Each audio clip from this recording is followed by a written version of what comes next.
Welcome to World Class Bullshitters, the epitome of pop culture. I'm your host, Jeff Hicks, and with me tonight is Big Rig Nick Utam. What up, everybody? I'm the man of the plan in the original 10. You know, because Dion's not fucking here right now. Yeah, he's late as always. And finally, Kendo Slice. You see, the important thing in prison is not to drop the pudding pop in the shower. Oh, Jesus. I feel like that's the a preview for the mood for tonight. Yes. Prison jokes starring Bill Cosby. By the way, I would just like to point out this is my 57th appearance on World Class Bullshitters, which makes me number 4 all time, Sir Planting Phil. So now you're the fourth most. Essentially, yes. Yes, I'm the fourth most because I'm clearly behind the 3 people that have been here since the beginning. Boom. I like to think this is the most classic and best lineup there could ever be. Yeah. Well, we might have to replace Dion if he's late again. So just throwing that out there. Oh, fuck. Oh, you got to replace Dion if he's late? You're going to replace yourself? Sure, I can replace myself. There will be no show. I knew. Coming next week, Mega Class Bullshitters, Episode 1. Yeah. On the Brian Lake channel. Please subscribe. Yeah. Here's this thing that I watched, and I fucking hated it. This beer sucks. There's only 17 strains of hop in this Venom film. This protein powder is too gritty for my old teeth. Osteoporosis. Gingivitis. I don't know. I'm just saying shit now. Old people stuff. Medical terms. Necrotizing fasciitis. Damn, that sounds horrible. Yeah, it's a flesh-eating disease. Yeah, well. He'll just right, call Jeff. himself. The mood has been set. Yeah, it Yeah, has. right? Yeah. It's going to be a weird fucking show, people. Strap in. We got all kinds of stuff. And he's finally here, Dion Green. Oh, shit. All right. Yeah. I'm here. Okay. The internet cut out there for a second. America? Everybody's beep booping tonight. Yeah, it's it must be something in the water. Fucking Russians. I mean, Dion lives pretty close to Flint, so I mean, it could be the lead. I don't know. Yeah, America's trying to keep me down. Lead-laced fucking beer. That'll be the death of Dion. That Or probably late. 100% would be exactly how I would go out. Yeah, because you're just like, you would honestly be like, fuck it, man. Fuck it. I mean, this beer Go tastes for it. fucking good. I mean, you want me to stop? I mean, that's not cool. The real question is, does your dick work? Because if your dick works, it's okay to get lead poisoning. Am I wrong? You're you're not wrong. No. All right, cool. Just checking. Okay, so let's do the show like we always do. Let's start giving a special shout out and thank you to our newest patron. So since we've met last week, we've had Cloud Spiffy join.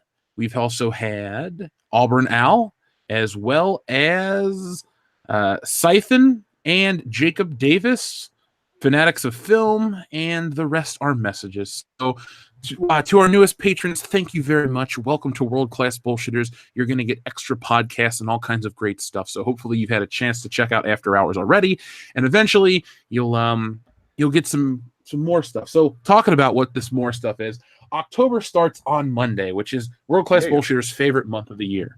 We have Halloween, we have the anniversary of the channel, we have all kinds of stuff to celebrate in October. So on Monday, Also your birthday. That's true. And well, pumpkins. my birthday and pumpkins and pie. And Stealing Solo. Yeah. By the way, folks, if we can move 3 copies of Stealing Solo by tomorrow, I'm going to do a live stream of me drawing where you guys send in requests and stuff. So we just need to And move if you buy 3. all 3 at once, you'll get the 4th copy half off. Woo! You know what we need is a wacky waving inflatable arm flailing tube man at every convention. Yes, we do. Or in this case, a wacky inflatable arm turkey man. Yeah, we love you, Giblets, Dion. Yeah, Lena loves them too. Oh God, I wasn't gonna bring her up anymore. I but know. You brought up. I know I wasn't either, but you opened the door and I was like, "Fuck, I can't." She opened the door, the back door. Go with Golden Oreo and calm the fuck down, okay? Hey! That shit. I'm still upset about it. God damn it! I got my $5 last week to replace it. Golden Oreo or Golden Shower, Dion? You decide. I could be Golden like, Oreos get my during the bed golden mattress, shower. let's do it. think is what he's what he's going for. Oh man, that's a lot of gold. Yeah, it's a lot Yeah. of gold. There's gold in them hills. I'm so sorry. That's weird. That's weird, man. I know. No, but yeah, in October, the patrons, you guys, we don't usually announce everything that's coming out, but we're going to give you guys a little bit of a heads up. So on Monday, you guys are going to get all the Halloween movies that we're going to talk about on our live stream on Halloween Day. But more than the list, which we'll publish publicly for everyone to see, you guys have a whole extra videos worth of just how we made the list, why we determined it the way we do. So you get to learn more about us, the stuff people really want to know. Then on top of that, the next week, we have a Twilight Zone roundtable that we discuss where we figure out our episodes. And then the following week, we have a Stephen King roundtable. So those are 3 extra things on top of After Hours and all this other content you guys get. So we just want to tell you guys thanks in advance. And as a heads up, on the 14th of October, our Patreon Twilight Zone Hangout is happening. So we will be letting you know which episodes we're choosing on the 8th, and then the people that we've contacted will let us know their episodes before the 14th so we can do that. So let's make sure there's no crossover. But let's give a very special shout out to our listener of the week, a man by the name of Greg Harlow. Greg, we've been seeing the post you've been putting on our Facebook page. I just want to let you know I appreciate it, man. So thanks for being a world-class Bullshitters fan, and glad you enjoy Good Morning Pop Culture as much as you do. All right, guys. So I guess it's time to talk about I hate my fucking neighborhood. God damn it. Seriously. Yeah. We got 2 super chats in. So first off from Dayton Pfeiffer. Enjoy this donation, you wonderful bullshitters. Dayton Pfeiffer, thank you. And we apologize for making you wait. So Dayton Pfeiffer, you're the real MVP dog. And secondly, the Rookie Critic, thank you very much. Wait, they actually made it? I thought they canned it. And that's in relation to the DERP Phoenix, which is what we will refer to this film as going forward. So did you guys have a chance to watch it? The trailer, unfortunately, not the film itself. Yeah. And what do we think? Do we have to say it out loud? No, Dion, you can think it to yourself, and you can just transmit your opinions through the internet up everyone's asses, and they'll just know how you feel. Yes, goddamn. Okay, for Jeff and all of the at the end of the dayers out there on the internet, here's my response via ASMR hums.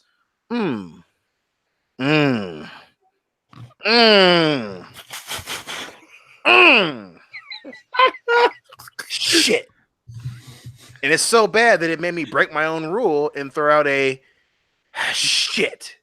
Because again, what's her name? What's the girl's name that's playing Jean Grey? Oh, Sophie Turner. I just stop. Just stop. Fucking stop. And I know that right now getting Bryan Singer back is, probably a bad idea in terms of longevity, but just him coming back would be the second worst thing to happen to this franchise before announcing that Sophie Turner is going to continue to be in this shit. She just is the most boring actress. If there's anyone that would be the worst choice to play Phoenix or Dark Phoenix or even a bitch named Phoenix, it's fucking Sophie Turner. I thought you said a chick to play penis. I was like, what? She couldn't even do that. All you gotta do is just cradle it and play with it a little bit. She'd fuck that up.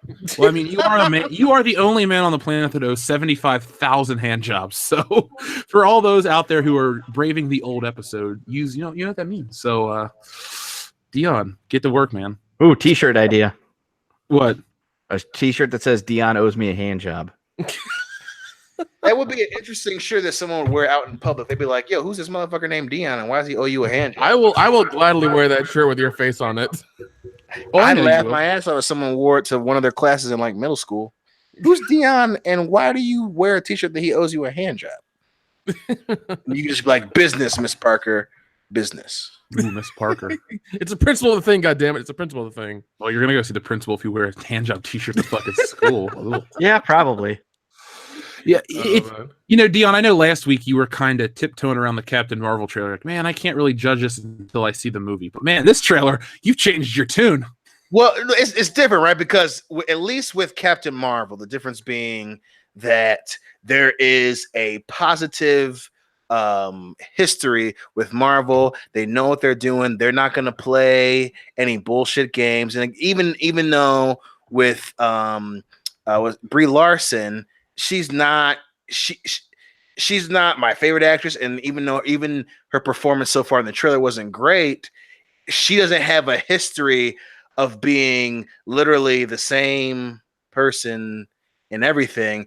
But Sophie Turner, at this point, she's simply playing the Stark girl where she's confused. Even in the trailer, I'm like, how the fuck do you look confused in the trailer? What are you confused about? You're already an X-Man. Well, what's better? Why are you so confused? What's better, looking confused or looking like a piece of wood? At least Woods is like, hey, yo, I'm a piece of wood.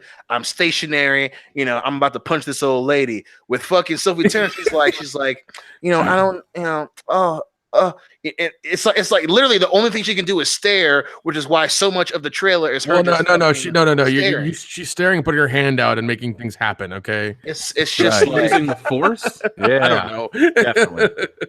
The old dude's idea of what telekinetic people do. They just point their hands at things. It's my mind. But my body's telling me yes. I don't want to hurt nobody.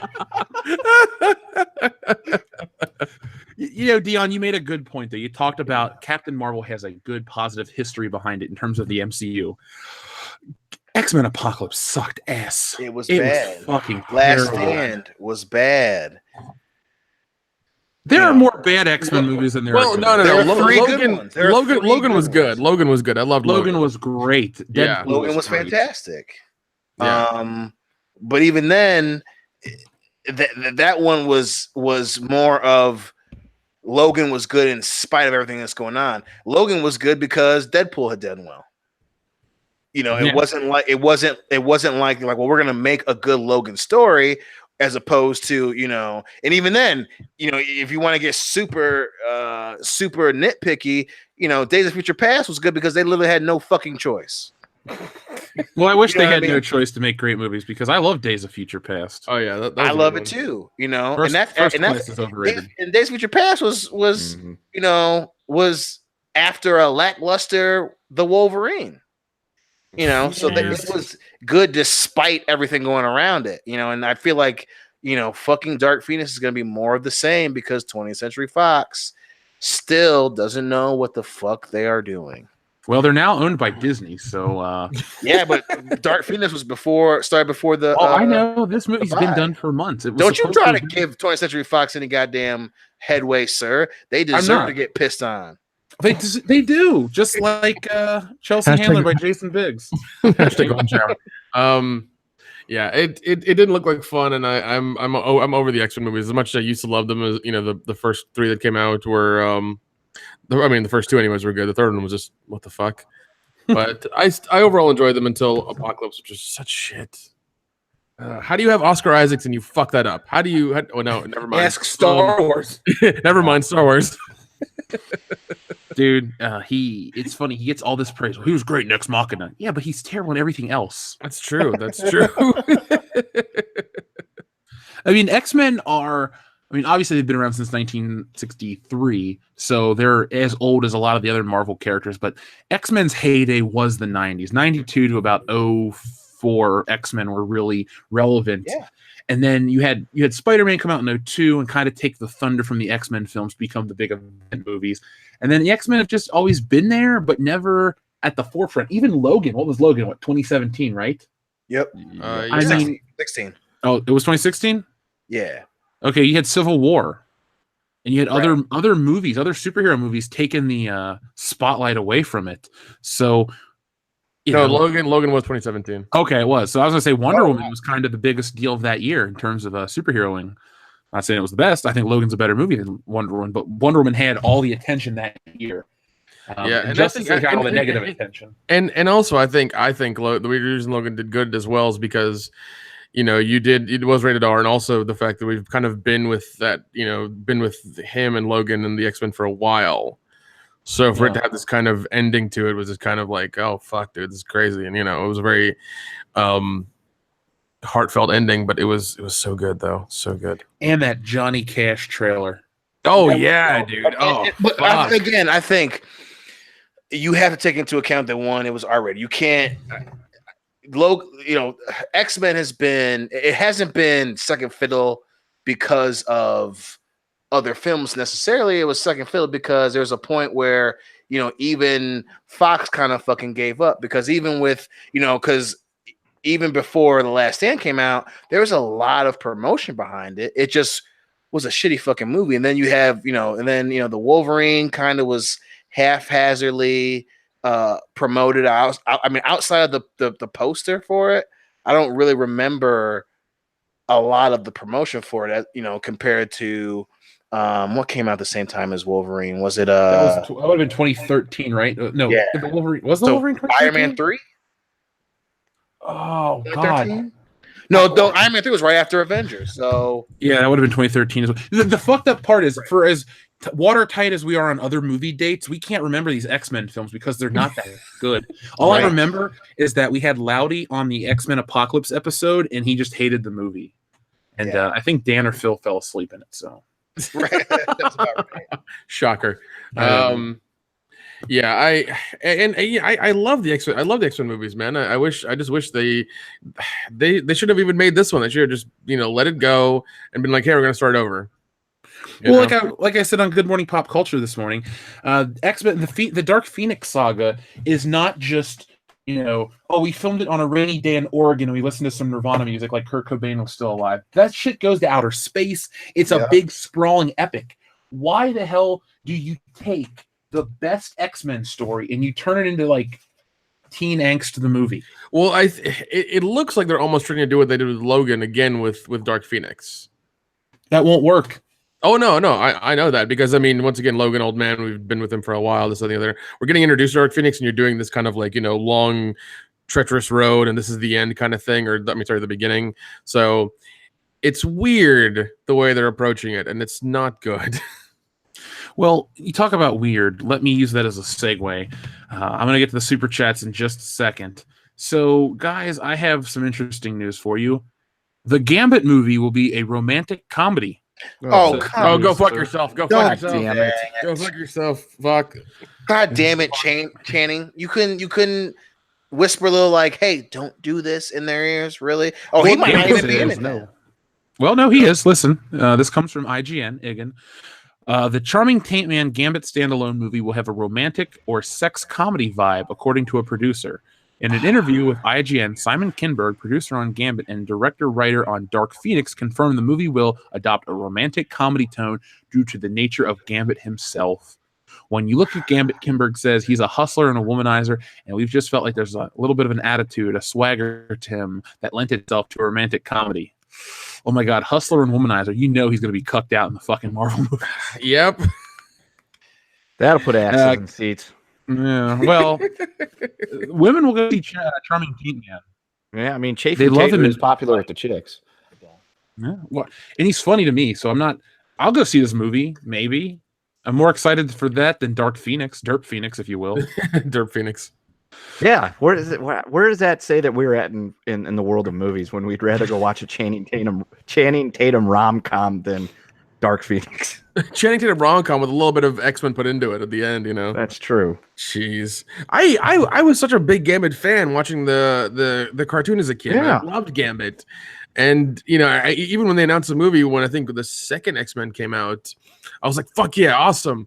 And so it still didn't come out. Now they're announcing that it's a romantic comedy. Go fuck yourself. Okay? Go fuck yourself. Are you mad about this? Yeah, I'm mad about it. Been waiting for a Gambit movie for fucking forever.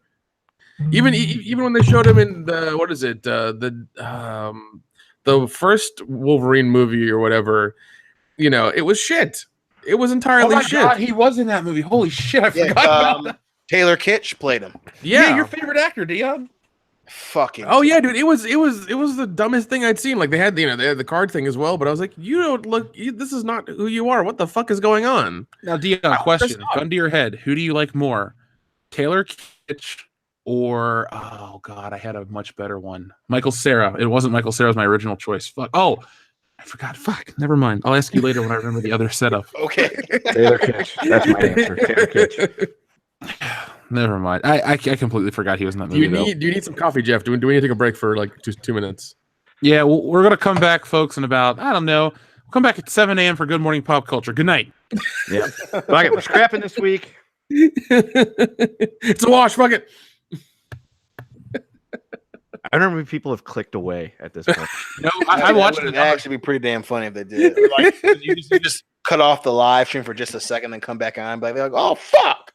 We lost like four. We lost 4 people. 4 people are really stupid. They're just like, "Oh my god, they're quitting the show."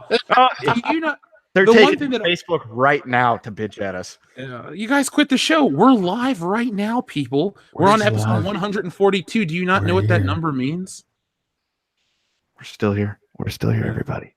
I was really hoping you guys would have committed to the bit, and when I clicked off my mic, everyone would just gotten quiet. But Sorry. no, that We can still do that opportunity if has you want us to. passed. Don't worry, everybody. No, We're still here. You can hear anyway. us. We're around you. Let's see. Our friend Darth Tiberius, thank you very much.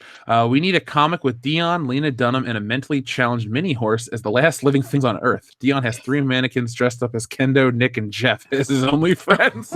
Oh my god. It'd be like I Am Legend, only I'm fucking Lena Dunham the whole time, I am Dion. That's what it's called. or just called I Am Coming. You're the only one. Yeah. Oh I'm god. glad I'm a mannequin in that movie. I'm glad I died years ago before Lena Dunham came into the picture. Somebody once said, "You guys have a great chemistry. I hope nobody Yoko Ono's it." Lena Dunham could. Yeah. No. Yeah. She'd come rolling in like the little dough ball that you love, and we just be like, "Nope, you stink too much. I'm fucking out. I quit my own show." We're about to buy a Manhattan apartment. I'm going to stay in there for about 2 weeks and write a song. All right, Alanis Morissette. Yeah.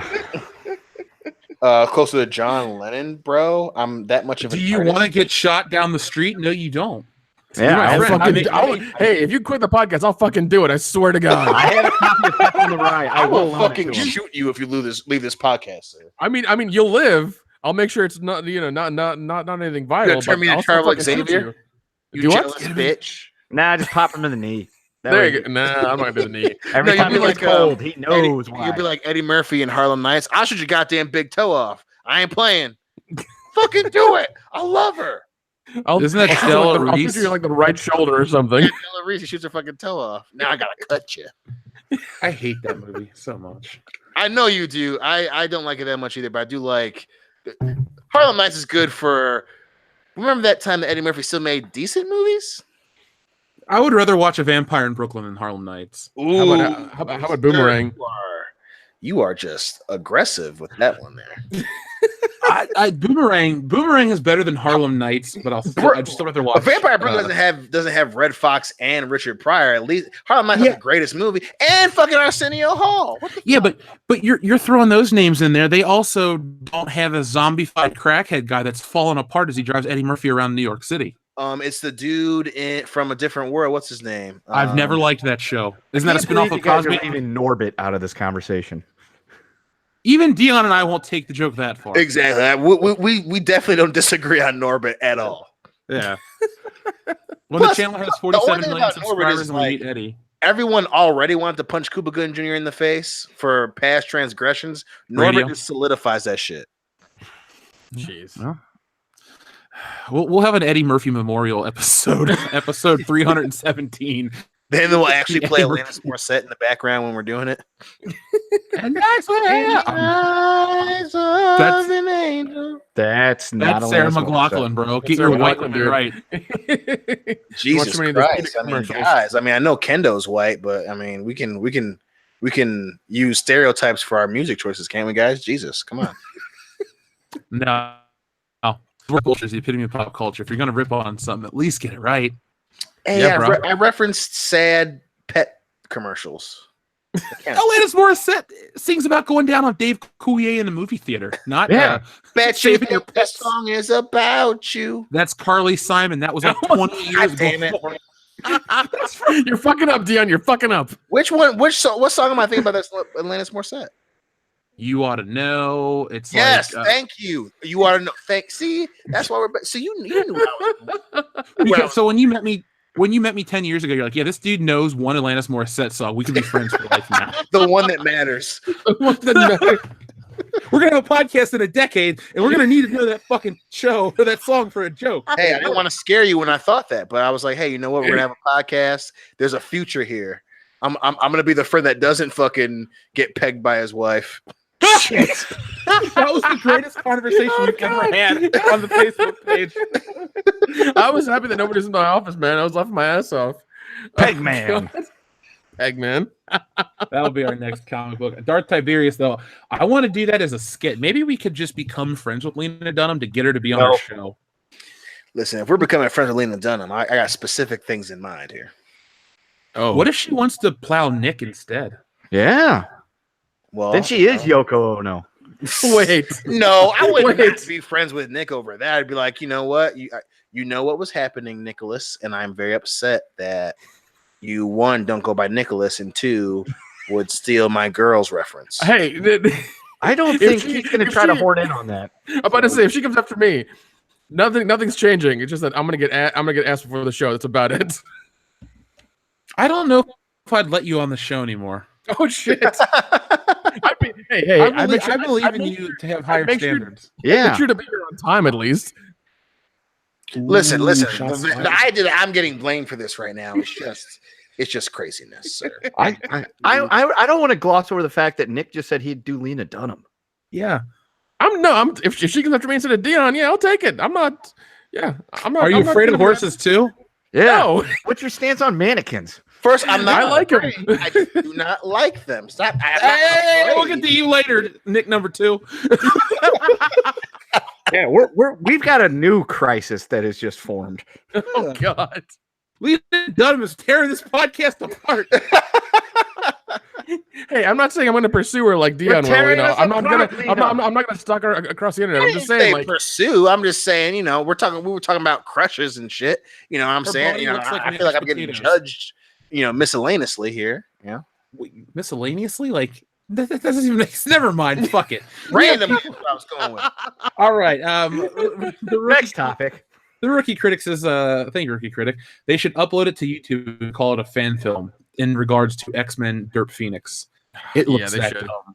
It really does look that dumb. It does. It looks really like, and again, like I just, that you're in a shitty position when one choice outdoes the fact that you have James McAvoy and fucking what's his name, the other English guy as Magneto. Like that. That's bad. Yeah, that's terrible. They get outshined. What the fuck? well, I Michael was Fassbender getting outshined is kind of, that's par for course. The man's not been in the best movies in the Ever. last few years. Yeah, so I was saddened to see J-Law. I don't like her at all. I like Jennifer Lawrence. Mhm. I just hate that they've made Mystique into this like tragic, heroic character. Like at some point, you have to discuss the reason why she goes against the X-Men and chooses the Brotherhood. And clearly, you're not going to do that because you're being fucking lazy and you decide to change everything in the middle of the fucking franchise. That's fucking stupid. That's what pisses me off about that whole thing. Well, they're But chasing otherwise- after that Hunger Games money. oh God, what money? It's over. Yeah, it's been It's over. done. Thankfully, Jeez, it wasn't it's even done. that good. She Well, got to even- make out with a Hemsworth. Well, even then, like my thing is that she's still pretty young, and I don't know why they're putting her in these like 30+ roles. She doesn't do very well in them, and it's not she's not convincing at all. Like let her do like some teen slasher movies and get that out of her system, and then come back to this shit. Like quit putting her in these high end roles and seeing what happens. I mean, look what happened with what is it, Mother. That Mother or what is God it, damn Red it. Sparrow or whatever? I mean, come the fuck on. Well, again, I don't think that it's because she needs to do, slasher film roles. Well, I think no, I'm just saying, like she's. I think they're good, putting too much pressure on her, giving her these like high end roles, these like very in depth roles. Like, don't put her in those positions. Well, I think again, you watch American Hustle, Days of Future Past. She's good when she's not one of the leading characters. Making her.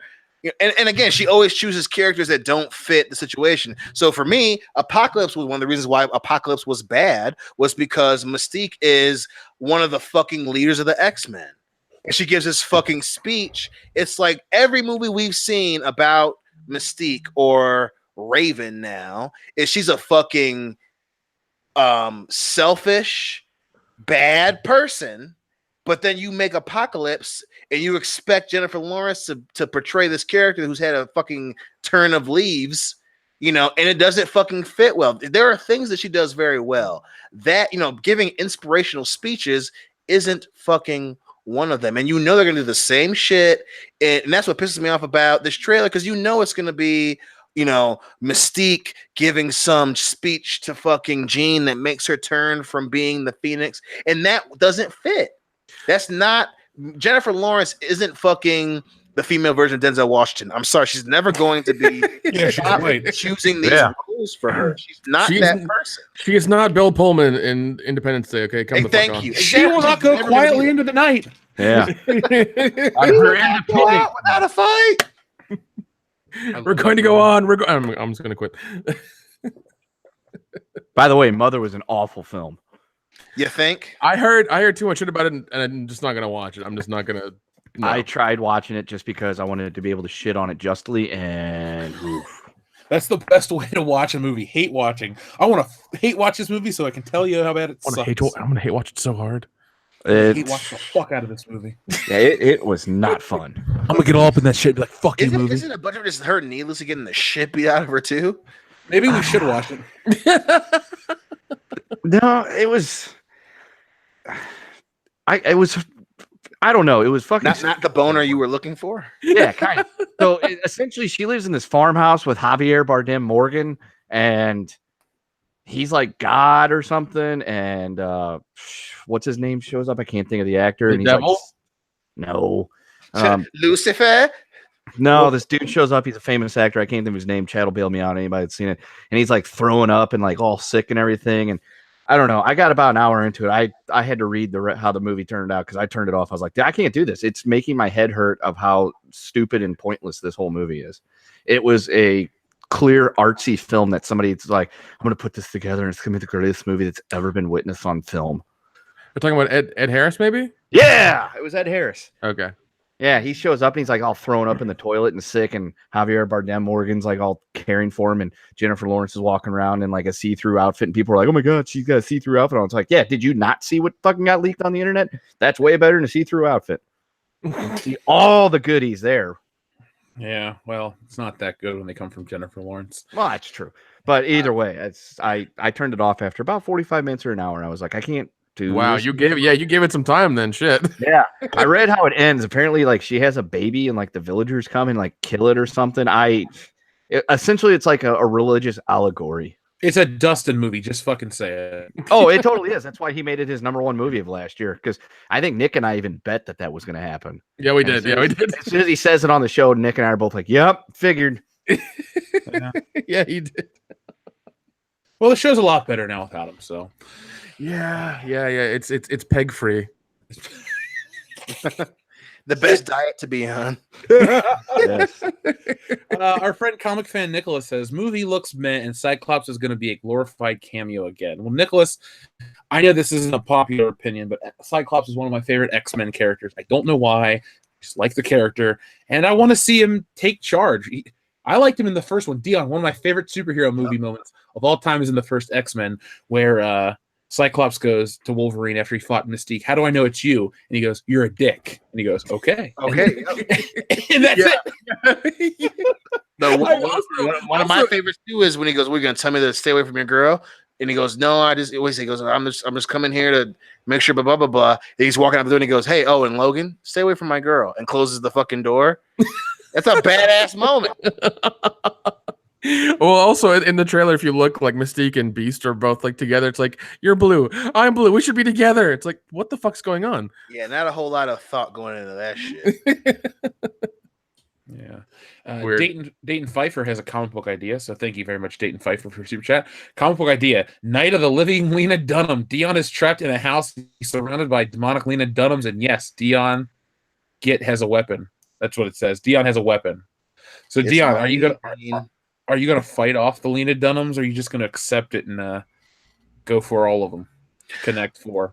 I'm gonna do the Tom Sizemore in Red Planet, where I just kind of like take my helmet off and just let it happen.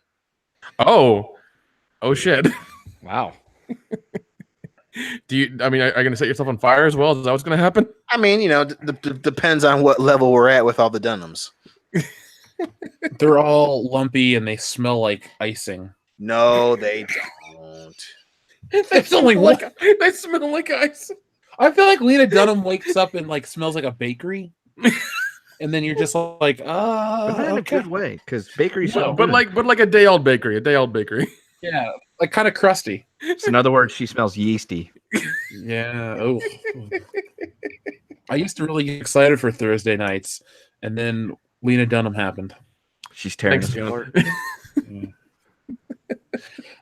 The Rookie Critic, thank you very much.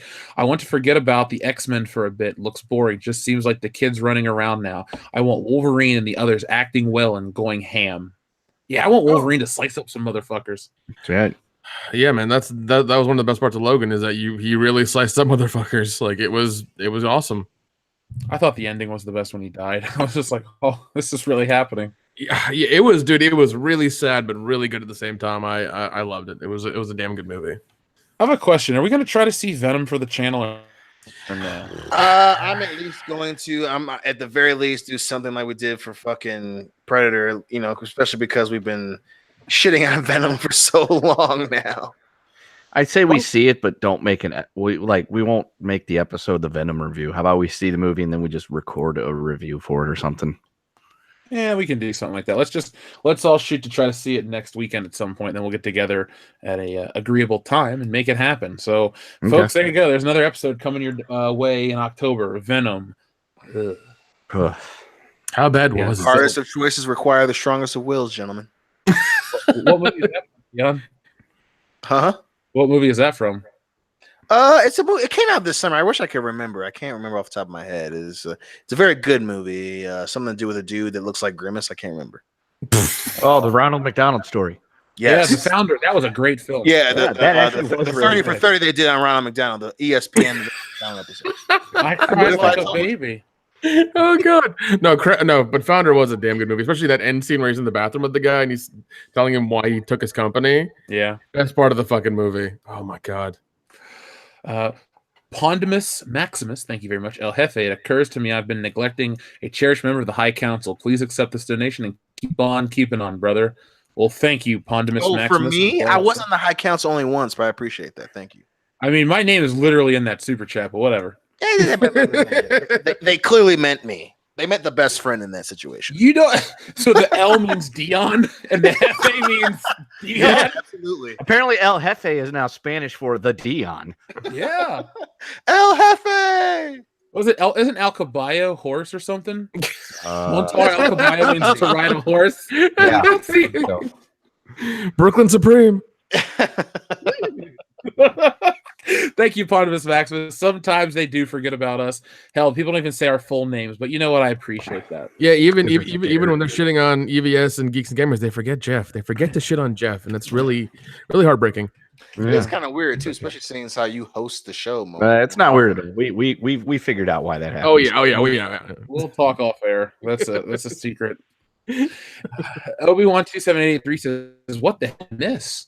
I thought this started at 9. I was just queued up, or it was just queued up. No. The show World Class Bullshitters is 8:30 every week because for the patrons we have to do a whole another episode right after this. So we got to start early so we can get the show rolling. So I get to bed by midnight. And a lot of post production work on Thursday nights for us."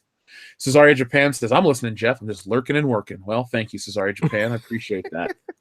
Not lurking and jerking, or lurking and twerking. Thank you. If we've had discussion about lurking and twerking. Oh my god.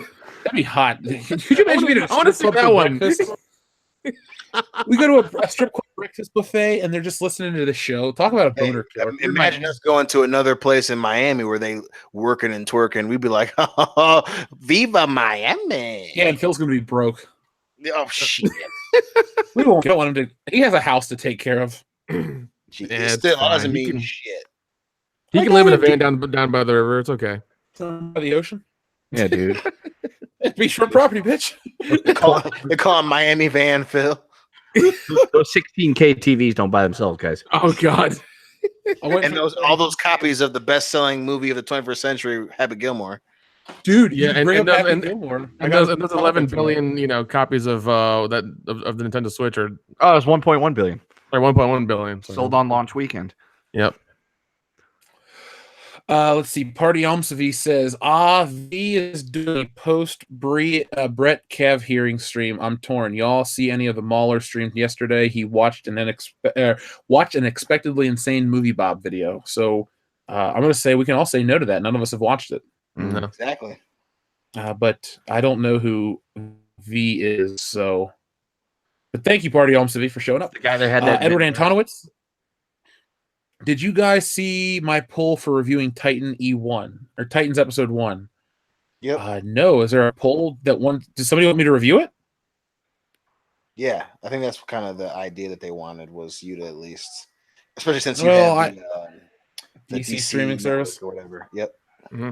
I haven't touched that fucking thing all week. I regret buying that. Oh, geez. Already. I watched when I go to the Super Friends. I'm like, this is what I paid $80 for, and then I just turned it off in anger.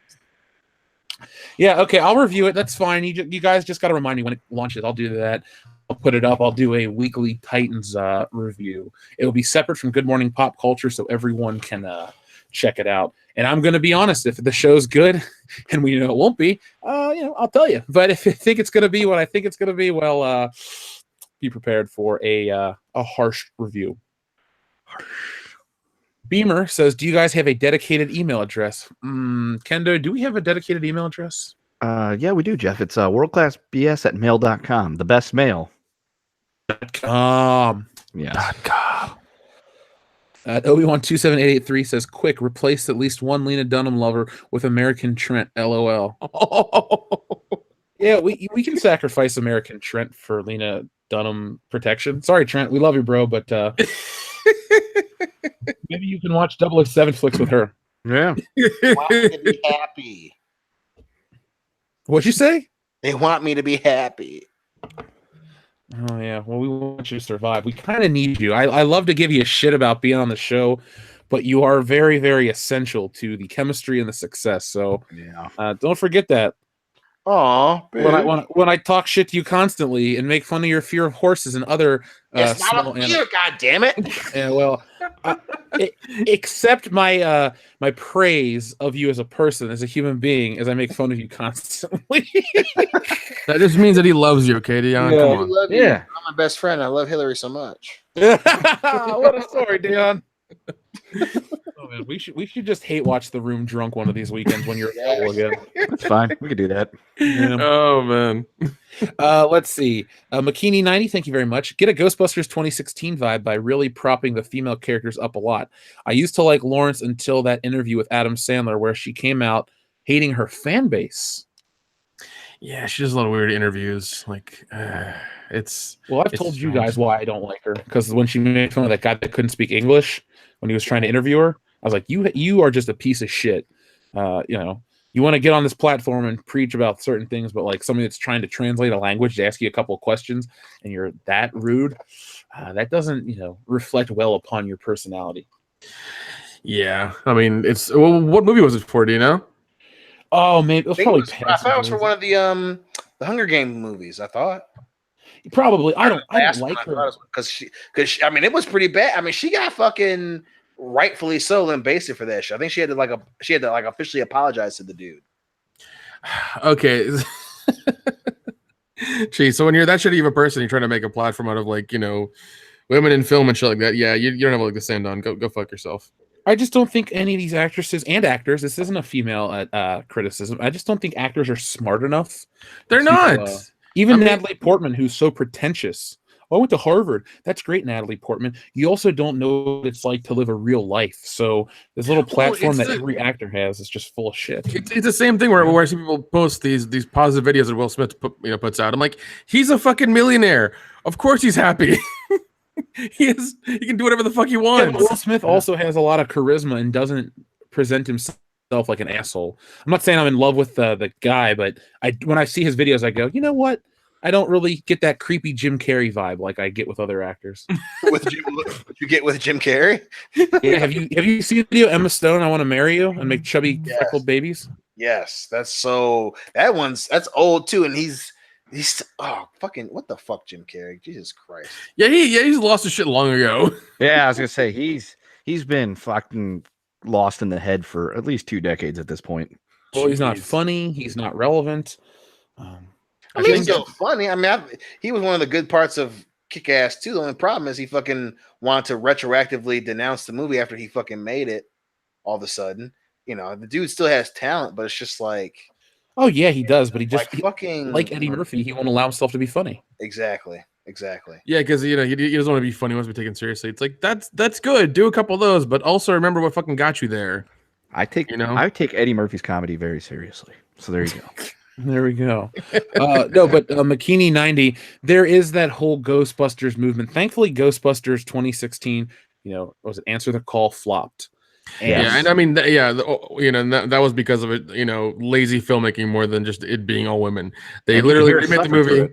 Yeah, they literally remade the movie and just said, we're going to change the genders, and that's it. It's like, fuck, that's retarded. But what's nice, though, too, is when you have a movement like that with Ghostbusters 2016, the audience either doesn't come out or people just come out against the movie, and it doesn't make money in spite of it. Like Star Wars The Last Jedi has made a lot of money in spite of it being garbage, but Solo suffered from it. People were just vehemently opposed to this Ghostbusters movement, and it's not about women, it's about being attacked by movie studios and being talked down to and stuff. There's just so much negativity that was brought upon them.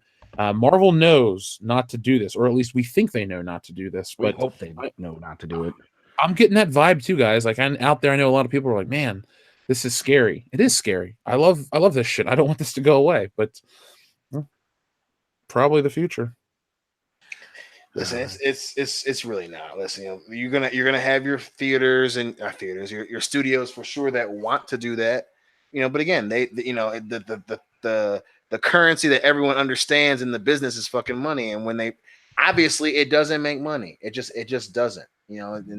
And people like Kathleen Kennedy and Vox.com and all these motherfuckers hate to realize that it doesn't make money. Even the people that you're targeting, they don't spend their money on this shit. So I'm very positive in terms of movies are not gonna go this preachy bullshit route overall. Because again, the movies that do aren't going to make money. There hasn't been one guy, and especially shitty videos that you see on Facebook where they give out, statistics that are clearly biased. It's like but none of them make money. Period. Just no one likes preachy shit. Yeah, I saw that video with the cat lady.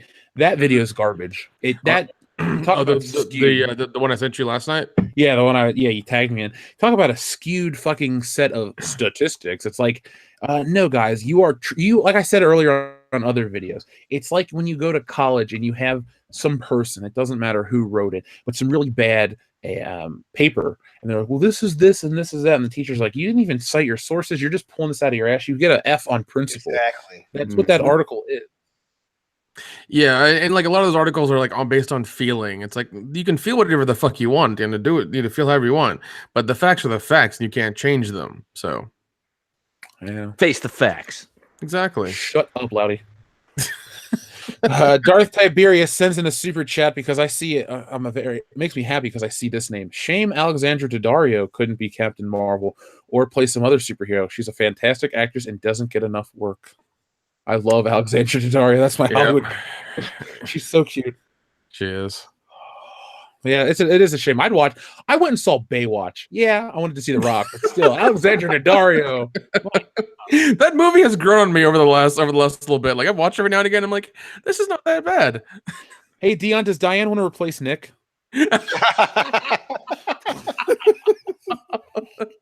Damn. I'll pass on. I'll have the note. Don't mention Baywatch. Yeah. This is the episode where Nick Tarnish comes in. First he says he had done him. Now he loves the movie Baywatch. I didn't say I love it. I just said it's not that bad. Next week there'll be a video. You on shit? That's a real bitch, isn't it, Nick? Yeah. You are the DERP Phoenix. Yeah. Next week, the video, The Ballad of Nick Utam. Yeah. Nick plummeted to his death. Oh shit! He went off the cliff in a big rig. Yeah, because I got pushed by 3 motherfuckers. That's why. I have no proof. We didn't live stream it. I wasn't there. Oh shit! Did you guys see Jeremy from Geeks and Gamers video? How he almost was in a huge car wreck today? No. No, what happened? He was in Texas. He's driving to Texas or from Texas, but he was like one car back from a semi truck that flipped over. Holy shit. And he filmed it. He was stuck for hours because the whole highway was shut down. He wasn't going anywhere. I felt bad for him, but thankfully he was safe. I was like, damn, man. I've talked to him since then because I know he's all right. But I was like, Jesus Christ, dude. Talk about luck just avoiding it by this much. So Yeah. oh, let's see. Grand Inquisitor says, why does the Dion sound like some kind of kinky sex thing on Urban Dictionary? The Dion, let's see. Because it probably is. I got the Dion. I got a chubby white chick that smells like baked goods and unwashed panties. The Dion. Jesus. I mean, that's a kink. You know what I'm saying? Unwashed panties. So I'm not. Oh, alone. God. I know about Carmen. I'm not going to tell that story on air. Oh my god. So many Wait, questions that don't want answered. Yeah. I'll tell you in person when you guys are in town for my birthday party. Those are the stories we don't even tell on Patreon. Those are the kind of convention stories you can get when you come hang out with us at the show. We always God. Yeah, it's well, the one. it's not like there's anything to tell. Yeah, not at all. She's now married to a rich Italian military. No, exactly. Yeah. Right, Hill? We'll just talk ourselves. I just want to tell you that story. Let's see. Dreg says, did you guys see the Snoop Dogg movie Bones? What? No. The movie? What? Bones. No. I haven't seen it actually. I have not. First, I thought you were talking about Ghost Dog, Way of the Samurai, starring Forrest Whitaker, and then I was like, nope, that's the wrong black dude. Oh yeah. Great film. Great film. Okay, so Bones, 2001, starring Snoop Dogg. Okay. Jimmy Jimmy where he Bones. was the drug dealer or whatever that got killed and he came back to life? Yes. Yeah. Yep. I love that movie. That's a good film. We should watch that. Oh yeah. Okay. We should also watch JD's Revenge. Have you guys ever heard of that movie? No, what the hell is No. that? Oh, Nick, you'll love it. It's a blaxploitation flick. It's terrible. Here we go. Although a notorious New Orleans gangster J.D. Walker was shot and killed in the 1940s, his spirit remains restless for 3 decades until a hypnotist supernatural nightclub act allows him to take over the body of Isaac, a mild-mannered law student. After inhabiting Isaac, Walker decides to hunt down the Reverend Elijah Bliss, a former criminal who helped the authorities find and assassinate the mobster years ago. And so this guy puts on a pimp hat, and becomes possessed by a dead black dude. I'm in. I love it. Oh right. man. I've seen it once. It used to be on Netflix. It's crap. Oh man. We'll watch that. And if we should watch Bones, we have all these weekends open, Dion, for stuff when Nick's out of town, and we'll need you. We'll watch Bones, and we'll wait for JD's Revenge for Nick. Though. Well, here's the thing. Yeah. JD's Revenge. Apparently, there's a full version of it on YouTube. Is what I'm looking at right now. So. Oh, okay. Public Well, there we domain. go. Yeah. Well, I don't know, but there is a version on YouTube that everybody can watch if they want to. Let's Leo Breaker 49. Dion, we want to get you help. I don't need any help. Listen. Everybody, find him a nice chubby white chick that actually has feelings and a job and who is actually a good person. Smells like day old cake. Hey, nothing wrong with What is day it? old cake. I always love to bust Dion's You're balls tired because he's already they're married to made? I somebody don't better think so. than Lena Dunham. There you go. Yeah, Dion, you've already won. You got somebody much better than Lena Dunham. I agree. I'm just, when the conversation came up, I was honest with my bros. Had I known I was gonna be judged, I would have handled it differently. You're always being judged. You're always being loved, but you're always being judged, man. Yeah, we all judge each other, but it's from a good place. Yeah, we care about embarrassing you in front of hundreds of people each week. Soon to be Good thousands. to know. Good to know. Last week's episode, we had like almost 9,000 views on that show. So if you put Yeah. Star Wars on a title card, people were like, what happened? We have a giant super chat from our friend Kevathar1138. Jeff and everybody, thank you for always appreciating us fans. We appreciate you valuing us and trying to give us world-class bullshitters quality. Unlike Hollywood. That was in caps. That's why I read it like that. Kevathar, that was very, very generous. We appreciate it. And I'm glad you know that we care. I mean, we really do. We're always thinking, what do people want? What do they want to watch? We want to entertain you guys as much as we want to entertain ourselves by sitting here on a Thursday night laughing and having a good time. So it's nice to know that there are people out there that appreciate it. And we'll always make sure to be here doing stuff every week. Like I said, October is going to be a crazy month for the channel. It's the first time where we've had big growth, where we can do all the Halloween themed stuff we want to do, live streams. Hell, I'll tell you this. If our Halloween stream does consistently well, what do we figure? It was like 18 hours long or something, Kendo? Yeah, it's gonna be something like that. It's like 16, 17 hours. Put it like this, guys. If we have consistent views and stuff on that stream, we'll do more. We'll find days where we're all free and we'll do day-long streams and hang out and have a lot of fun. Hell, we may even have guests down the road on those streams.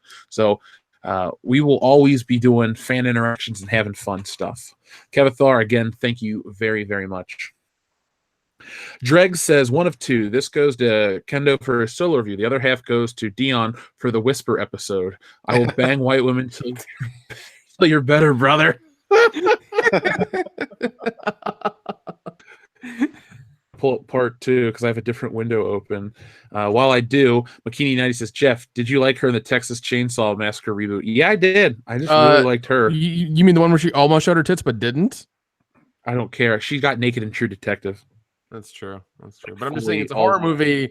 She's getting chased by a guy with, another person's face in his face. And nudity's goddamn part of it, okay? Come on now.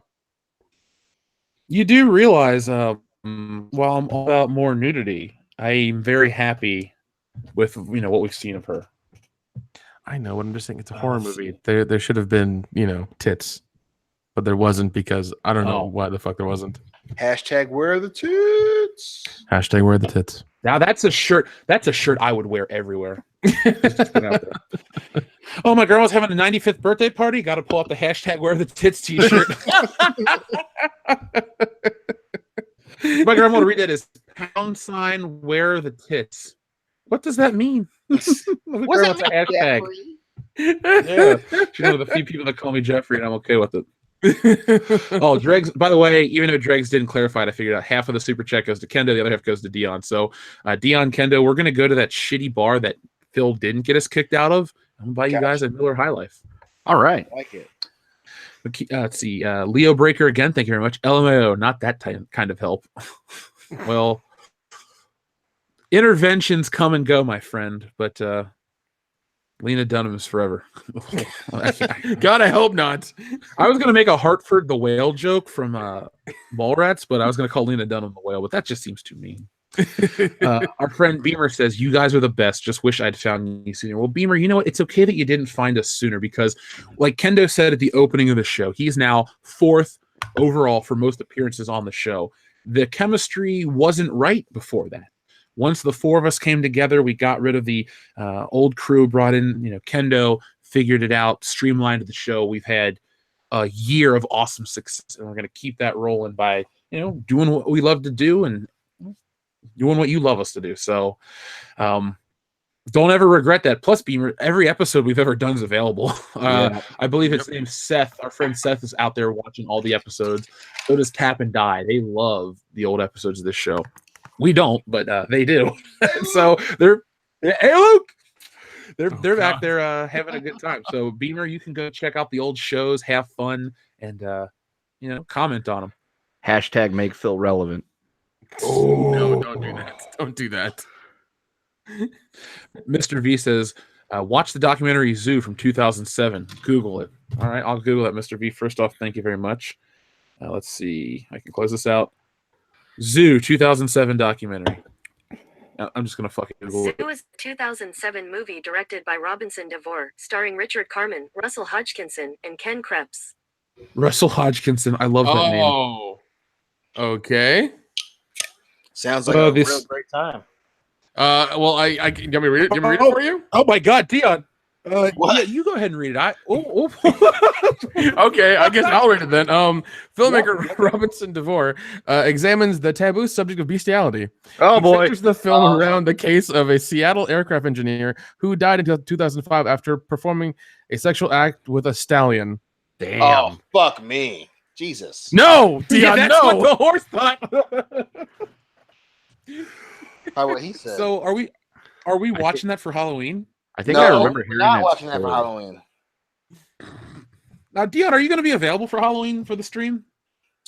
Yeah. Oh yeah. All right, cool. Well, we got the list made. We'll just tell you what it is. Sweet.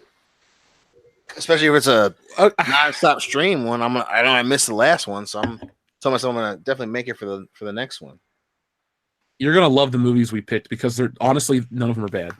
I'm excited as fuck, dude. Yeah. Maybe Mr. V, we may watch Zoo one day. Maybe Dion and I will get drunk and watch it in Michigan around New Year's. Very drunk, very fucking drunk. No, because if you don't, Dion's gonna be shaking the corner there. Yeah. He'll have Dude, nightmares for weeks. Listen, I'm not Birthday? in the corner guy because I'm not fucking scared. I just don't like it. It's a different. Listen. Have a golden Oreo and calm down, Dion. All right, jeez.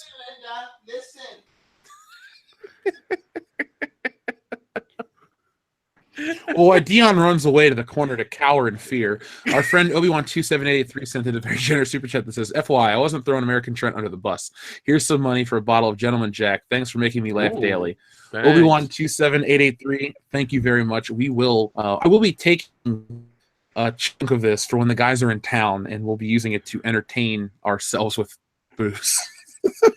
Thank you, I appreciate it. I'm glad we can make you laugh every day. McKinney90 says, I discovered you guys via the ongoing Last Jedi Backlash. I discovered Geeks and Gamers via the reaction to A Wrinkle in Time. Well, McKinney90, all I can say to you and everyone here is I'm glad you found us. No matter how you found us, when you found us, we're glad you did. Because, I don't know, we just feel like more as people show up all the time. And then you finding us, they're we waiting on found us, time to get to ourselves. work. I know. Easy. And insert Thanos line. I love how look at. I finally see the thing about do you want world class bullshitters to review the Titans? It's 35 years, 3 no's, and the only person that pops up for no is Dion.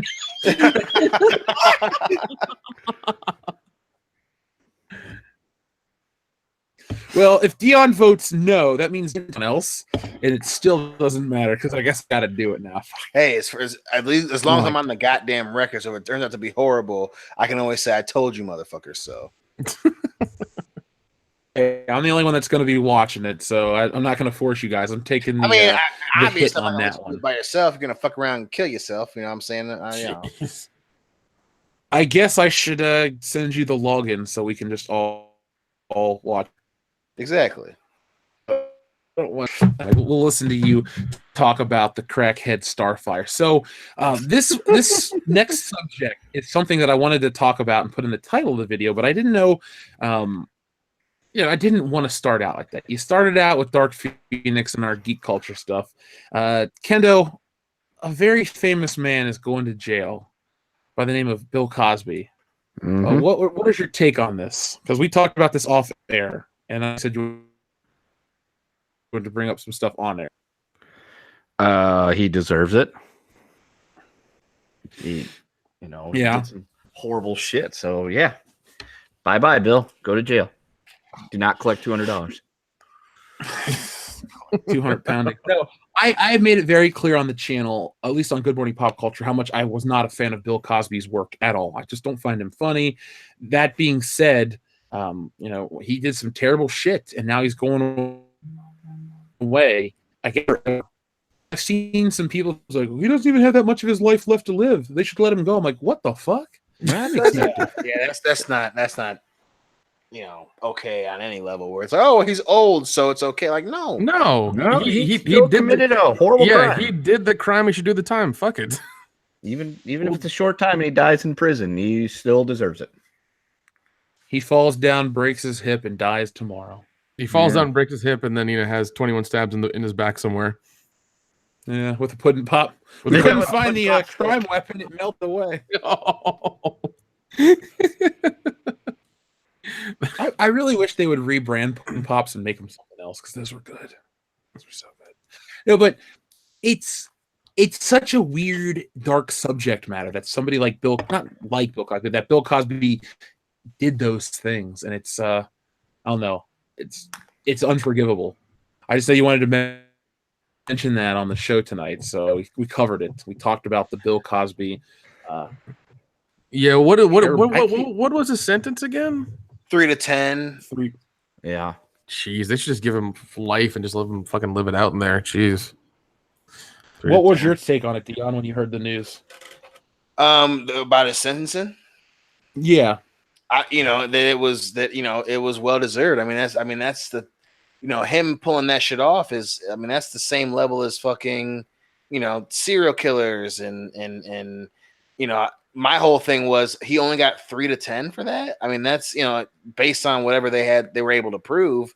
I was just sitting there thinking that seems really fucking light, and then of course, that's on top of the fact that one picture, I should say, resurfaced where it's him and like 3 women are on his shoulders and stuff. I'm just like, that he goes from being America's TV dad to being a fucking insane predator. I'm like, 3 to 10 is all this dude got. Holy shit. Yeah, he goes from being America's America's favorite dad to being America's weird creepy uncle. Mm-hmm. I mean, what a fucking time to be alive where Harvey Weinstein and Bill Cosby fucking are the 2 huge old man stories of the fucking year. Just like, Jesus Christ. Oh, I know, man. It's crazy. Those are terrible. I can't believe Bill Cosby would drug people and do that shit. Dude, too. I mean, I go back and listen to some of his stand-up. That was the material for some of his stand-up was talking about drugging people. And it's like, God damn, dude. Holy shit. It's life imitating art. Yeah, man, it's so fucked up. Like, Jesus Christ. Well, I made this point to my mom because she's like, "Oh, good, he's going to jail for doing all that terrible stuff." I said, "Yeah, it is good." I said, "You're a celebrity." I said, "Bill Cosby didn't have to do this." Exactly. You could fuck anybody you want because you're famous. People are stupid over celebrity. There was that girl in college that thought I played for the football team and threw herself at me. And then, I was like, I'm not on the football team. I never saw her again. My point is, people do dumb shit for celebrity status or perceived social status. At a level that Bill Cosby was at, that motherfucker could have done any woman, 60s, 70s, 80s, into the 90s and early 2000s. He had that level of power. Why would you have to do something so terrible? Yep. Like, there's no nobody. It's not a black thing. It's not a white thing. It's you're a monster and a piece of shit. And I don't have any sympathy for you. You did terrible things. You talked about it's like a serial killer. It's as bad as that, maybe even worse, because those people live with that shit. Yeah. If you're dead, you're dead. It's terrible, but living with that shit's worse, I think. No, I agree, man, and it's just so bad because and we've briefly, not specifically talked about being abused by your heroes, but the whole meeting your heroes thing and being caught up in that whole starstruck mentality where it's like you put these folks on a huge pedestal and it's like a couple of years go by, you find out that they're fucking predators, and it's just like, what, like. Like I said, 3 to 10 is just so light because for you to do that for decades, and luckily, thank goodness that it eventually came out. It's one of the good things about this whole thing that's going on. But fucking, Bill, like that's fucking, for decades he was doing this shit, and even so, it's like imagine the shit he didn't get caught for. Yeah. The people he were afraid to come out. Now I look at Bill Cosby's situation as a little different from the Hollywood Me Too movement. I'm not saying either is right or either is wrong or either is less offensive. All I'm saying is I look at Cosby shit as its own thing, and because the Bill Cosby thing goes further back and it's way, way darker. They're both terrible. But I don't equate them to the same thing. Like, I know you made your Harvey Weinstein comment. Terrible shit, but Bill Cosby shit, different league, different discussion to be had, at least for me, because it goes back. It's a whole nother it's so much more nefarious. I mean, goddamn, it's so scary that he got away with all this shit for years. How many other things have happened out there to people? Right. Yeah, and I mean, and what happens? What happens if he gets off on good behavior in 3 years? Then what? Look, well. Here's the thing with Bill Cosby. He's tarnished his legacy. They don't show his TV show on in syndication anymore.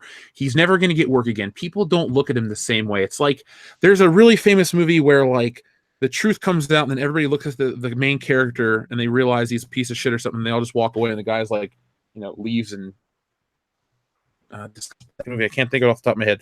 My point is, even if he does 3 years, he'll never make another movie. He'll never be welcomed on any TV show. He may show up on a podcast, like Joe Rogan may have him on, or hell, we would have him on to ask him, like, why are you such a terrible human being? Why would you do this type of thing? But he'd never show up.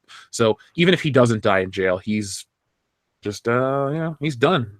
Oh, he's rendered himself, persona non grata. Yep. No, absolutely.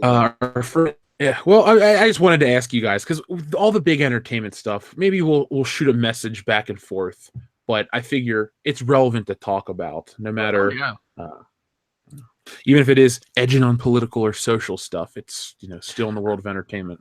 Yeah, of course.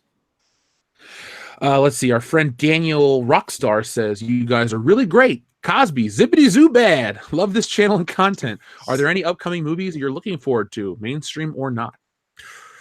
Halloween and Hellfest. Nick? I'm looking forward to those.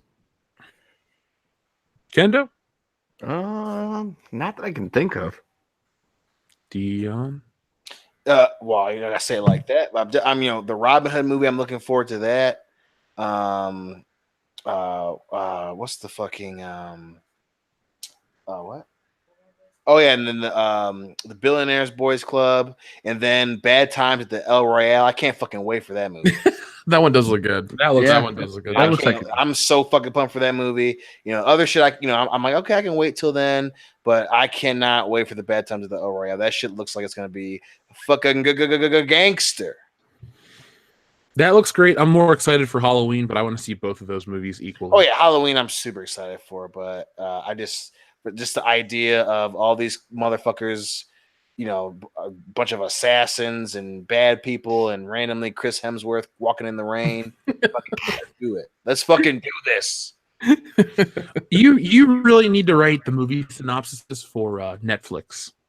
Yeah, Yep, you job. would be way better than whoever the fuck they have now, because whoever has a job now doesn't know what the fuck they're doing. Yeah, they always get it wrong every time. Netflix is just terrible. When you're in a situation and you've got a bunch of guys gunning for you, the question is, what are you gonna do about lunch?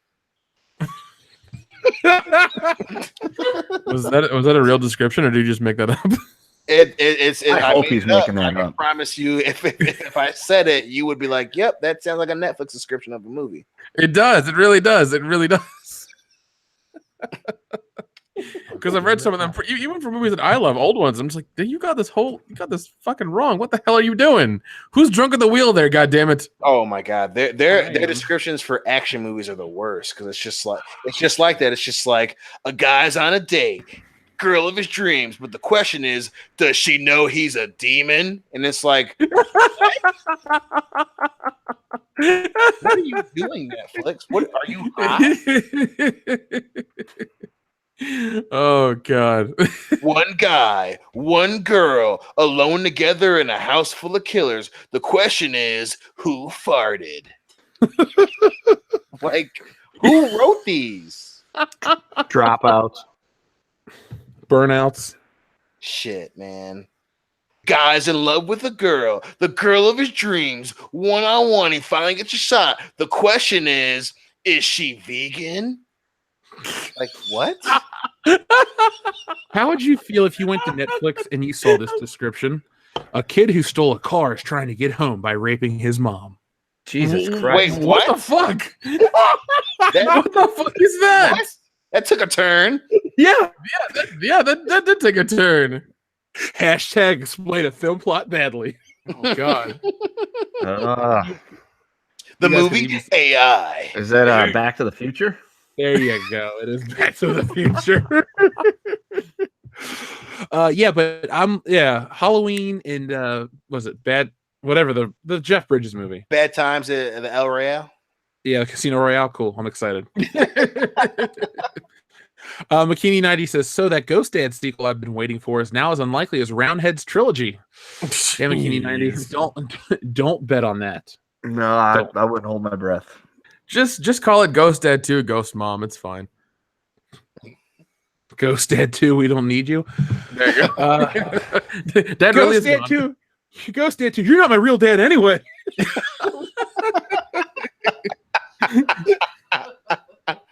Too real. Ghost Dad 2. Father, can you hear me? Malcolm Jamal Warner. Ghost Dad 2. Are you there, God? It's me, Margaret.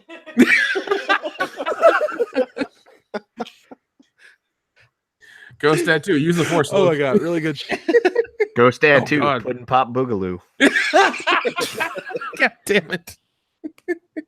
I love this show. I really do. This is the best way to spend a Thursday night.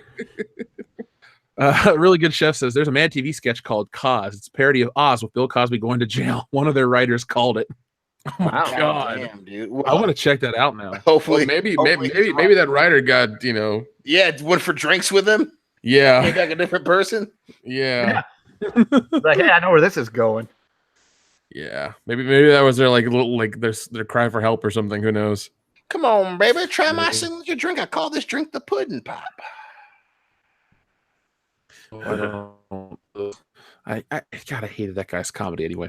Crossbreed Azure says, hey guys, love your show. I work at a Walmart, and do you know how when a movie comes out they get a display advertising the movie? Well, Solo did not get one. They just threw it on the shelf like a cheap movie. That's Like a cheap they whore. couldn't afford it. Wait, but it was a great telling of a classic character, and Darth Maul was in it, and the chick from Game of Thrones, and we found out why he's called Solo, and Star Destroyers. Oh man. Fucking magnets, how do they work? In space. All that shit. No, but Crossbreed Azure, I'm interested to know if that is a big thing, because I know a lot of these Star Wars collector sites like to say, well, they go into a store and they use an anecdotal thing as evidence. So I'm like, well, if it's kind of like across the fuck country, to be kids aren't into it, adults aren't into it. You know, it's funny. I first, for the hell of it, I checked out that new Resistance trailer, and I saw that the thumbs up to thumbs down ratio is it's pretty big still. It's like there are a lot of thumbs down, and then people are now coming out to defend this show. So it looks like the anti-fandom menace group is trying to come out in droves to support everything Star Wars does. So pay closer attention to the next year and 3 months until episode 9 comes out. Yeah. Just pay attention. Yeah. Because they're gonna start trying to pull some shit. I know some behind the scenes stuff that's happening. I can't really talk Well, about I mean, it. also everybody remember they did call his name, so don't forget that. That's right. Man babies. Yep. Shit like that. You know what though? If we're a bunch of man babies, we don't need to give them our money, because our money is not good to them. So let's give our money to other worthwhile causes like stealing Solo, Exactly. or Dion's hooker obsession. Hooker obsession. What? Oh, I'm is news sorry. to me. I meant to say horse obsession. I meant to say horse obsession. Excuse me. Both are equally confusing. What if it's a horse hooker? Wait, no. Dion, how do you feel about BoJack Horseman? I find the show actually funny. I wouldn't want to see a live version though. It's called Mr. Ed, and you're gonna watch more of it soon. Ugh. God damn it. Look, we only see each other 2 to 3 times a year. I'm not going to spend my time watching Mr. Ed. I have more important time things watching to do. Beverly Hills Cop and Die Hard. Yes. Yeah. Did you see Die Hard's getting Funko Pops? Yes. I want all of them did. so bad. I want all of them so bad. The thing that sucks is that one of them you have to get through GameStop. It's like, go fuck yourself. Oh, why? Of course, Why? of course. Why? Which one? It's an alternative to Hans Gruber. What is it? His brother from the third one? Go to GameStop. It's like him in a suit or something. I think is what it is, or him with like his coat on or something. I forget. It's weird. But to get them all, yeah, I wasn't gonna buy them anyway. Yeah, you me gotta neither. get the one from GameStop. Dude, GameStop's not gonna be in business in 5 years. I'm No. putting it out They're there. not gonna right be now. business. They're not gonna be business in 2 years. Come on now. They're nobody's going there. I mean, the fact that you can just download your games now and just use a credit card. I mean, you don't need to leave your house anymore. Well, and then you can still go to different stores and get more for your fucking money because GameStop's gonna constantly try and fuck you. Yeah. And not even take you to dinner first, or use Right. Loop. You know? Yeah, or They're getting like, $350 for your Xbox. Whoa, you beep booped out. I don't beep boop beep bop. GameStop beep boop beep bops. Oh, okay. You just cut out anyway. Beamer says, I don't have any heroes anymore. I respect people. I just don't worship them anymore. Beamer, that's a pretty good way to look at stuff. Yep. You meet some of these famous people, and sometimes they're great. Sometimes they're dicks. Oh, And, yeah. it can be disappointing. Nick knows firsthand. A lot of famous people you meet at these conventions are assholes. Oh man, so many. Jeez. Surprisingly, though, the ones that play assholes in movies are the nicest ones. Well, yeah, they get Oh, yeah. the medium. Yeah, Yeah, William definitely. Atherton, still the best. I want to meet him now that you've told me, good stuff about him. I want to 'Cause- be there with you, though, so I can say, hey, man, I met you in 2011, and you were so nice. I've been thinking your fucking praise for almost a decade to everybody I meet on my podcast. We've reached millions of people. Everyone knows how nice you are, so just be prepared for, like, a hug from strangers now. I'm sure he'd Dr. love Jerry it. Hathaway. I love you, man. Dr. Jerry Hathaway. Yeah, I took it deep, man. Oh Deep my cuts. god. Oh shit. That's world-class bullshit. What do you think I'm going to call him? Walter Peck? That's it? I've only seen fucking Ghostbusters. No, come on, man. Real Oh god, genius. you'd go with his name from Biodome. Yeah. I hate that movie, and I don't know it off the top of my head. Hey, buddy. That's what we could get on the podcast. Pauly Shore. Yeah. Oh, I was just being Jesus Christ. awkwardly silent, That so would Dion be- would be embarrassed. Apparently, he's a hard dude to deal with now. Probably sure because he's just so fucking jaded. Rightfully so, because his shit sucks. But His stand-up's pretty funny. I wouldn't say funny as a description of his stand-up, but that's cool. Dion, how would Netflix write his stand-up description? One guy used to the California surf. The question is, does he like black people beef? Oh my god. I don't know what to do with that. I don't think we can follow that up with like another better Netflix thing. Dion, this is your episode. You showed up late. You blew the doors off the fucking thing.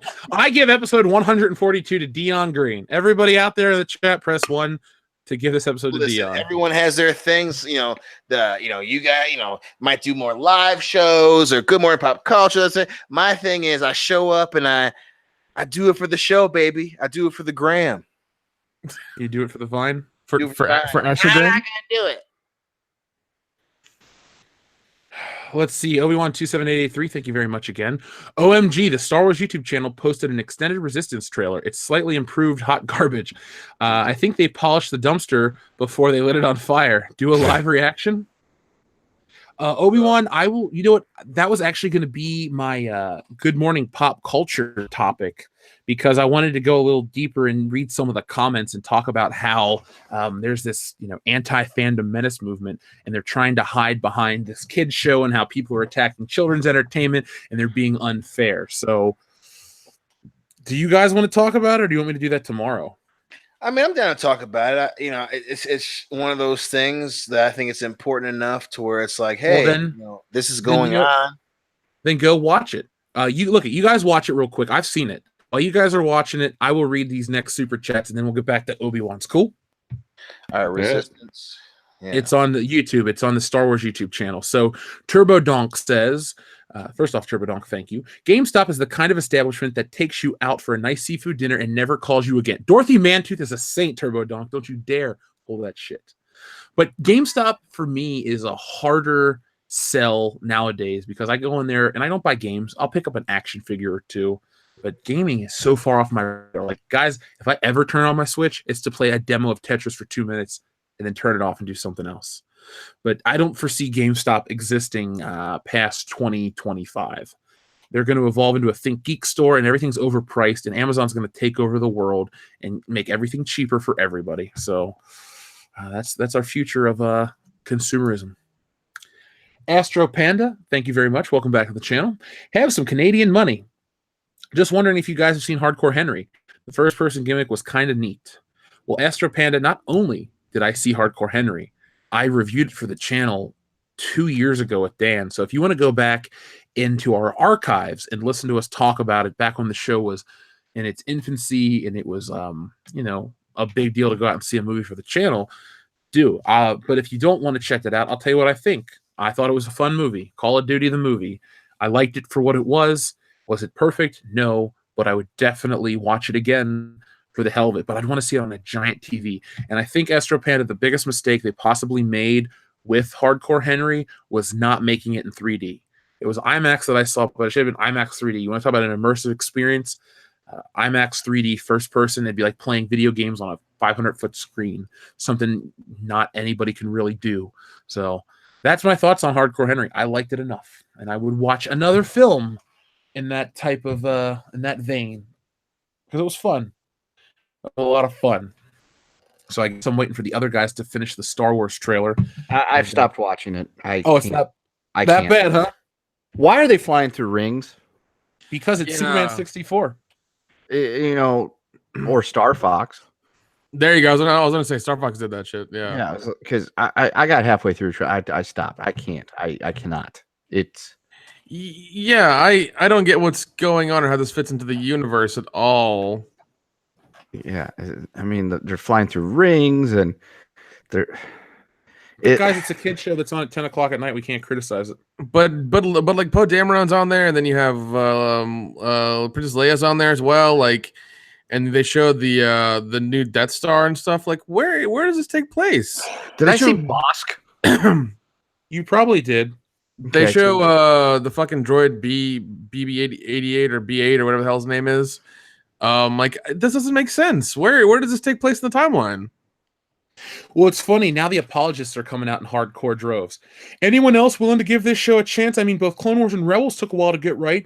The momentum, and now look at them. Maybe Resistance will be the same. Maybe. Maybe it could be. I doubt it, but dude, I can't even get through the trailer. I'm just like, this looks because like it doesn't make sense. And like even it looks like they're trying to remake the show reboot with the animation that they're doing. It's fucking weird.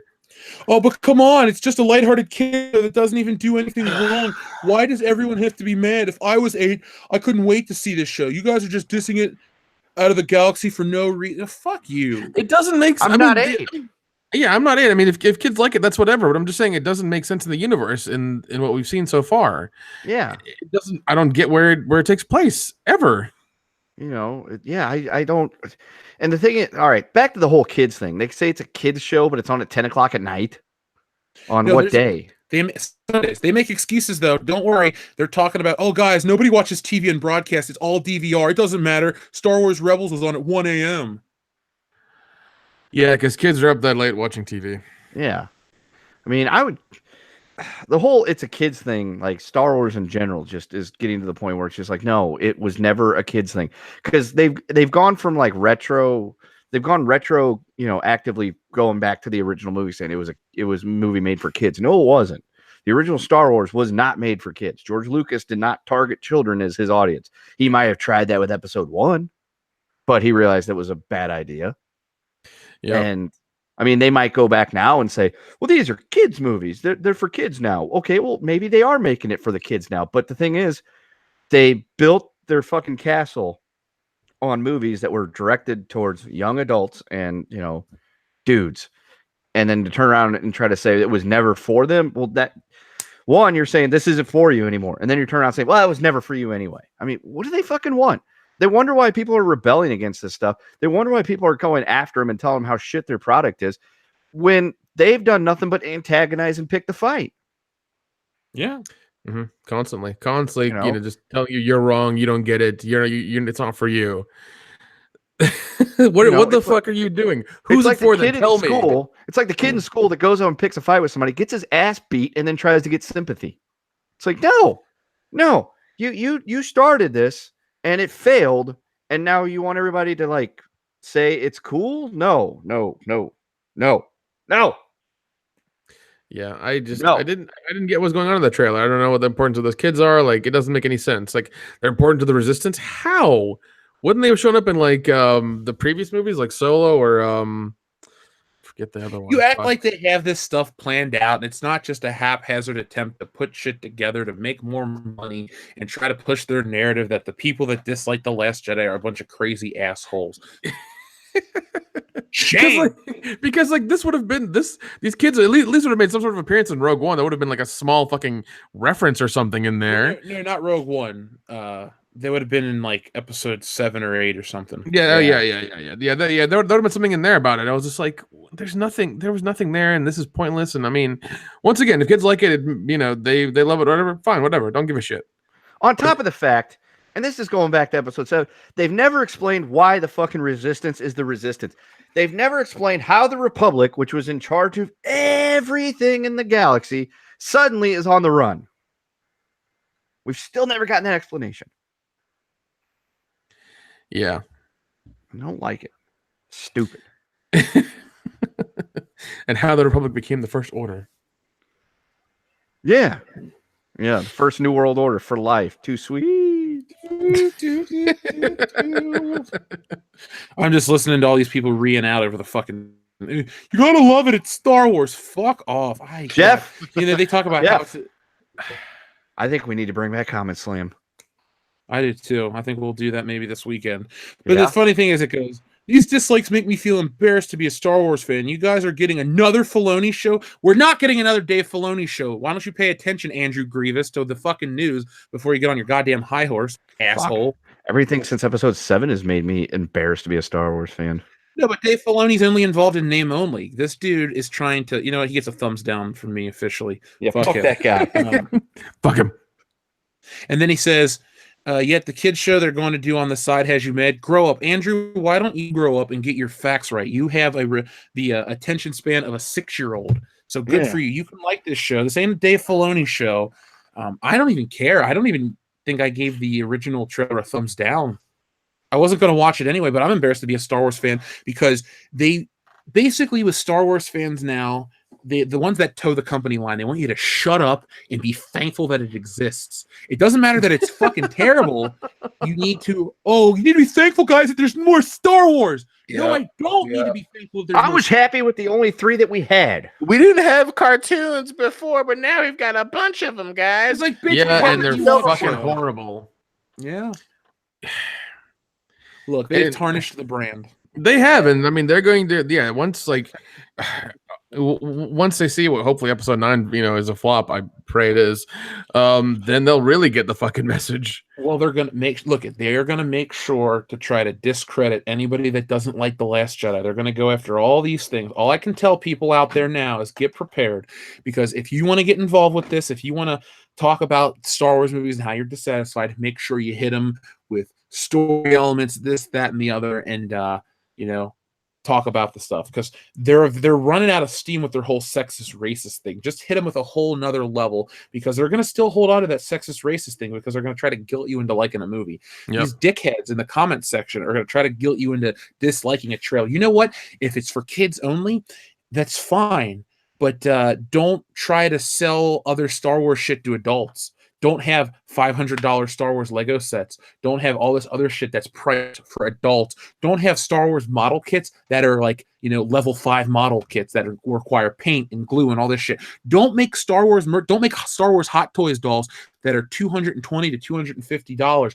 Don't make Star Wars stuff that is cost prohibitive to children, because kids, if it's for kids only, these movies needs to be super cheap. The games need to be cheaper. All this shit needs to be cheaper because it's for the kids. Parents can't afford it. A $220 Han Solo doll isn't for little Jimmy or little Megan. No.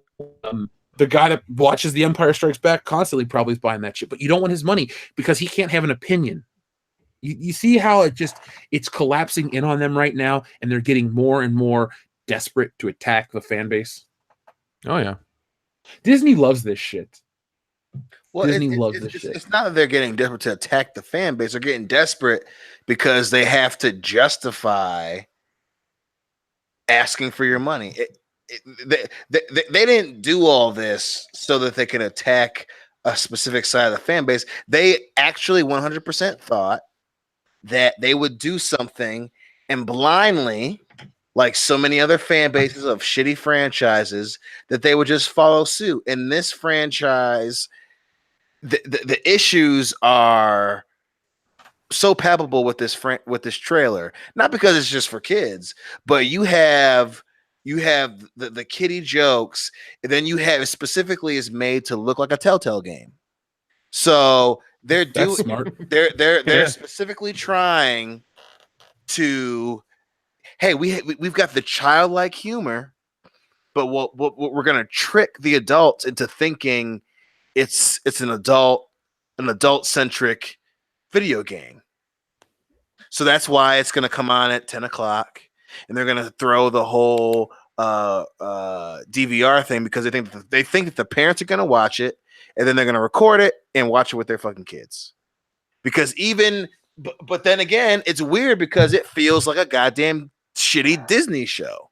Oh, it is. It is. And I say that specifically because of so many shitty Disney animated shows are very sloppy with the animation. So the characters do like real along, like where they show what's his name falling down and she drops the fucking wrench on him. There's always that real like accentuated like movement where they fall down, and then it's the Lego video game. Oh, something fell on him, and he reacts when it hits him.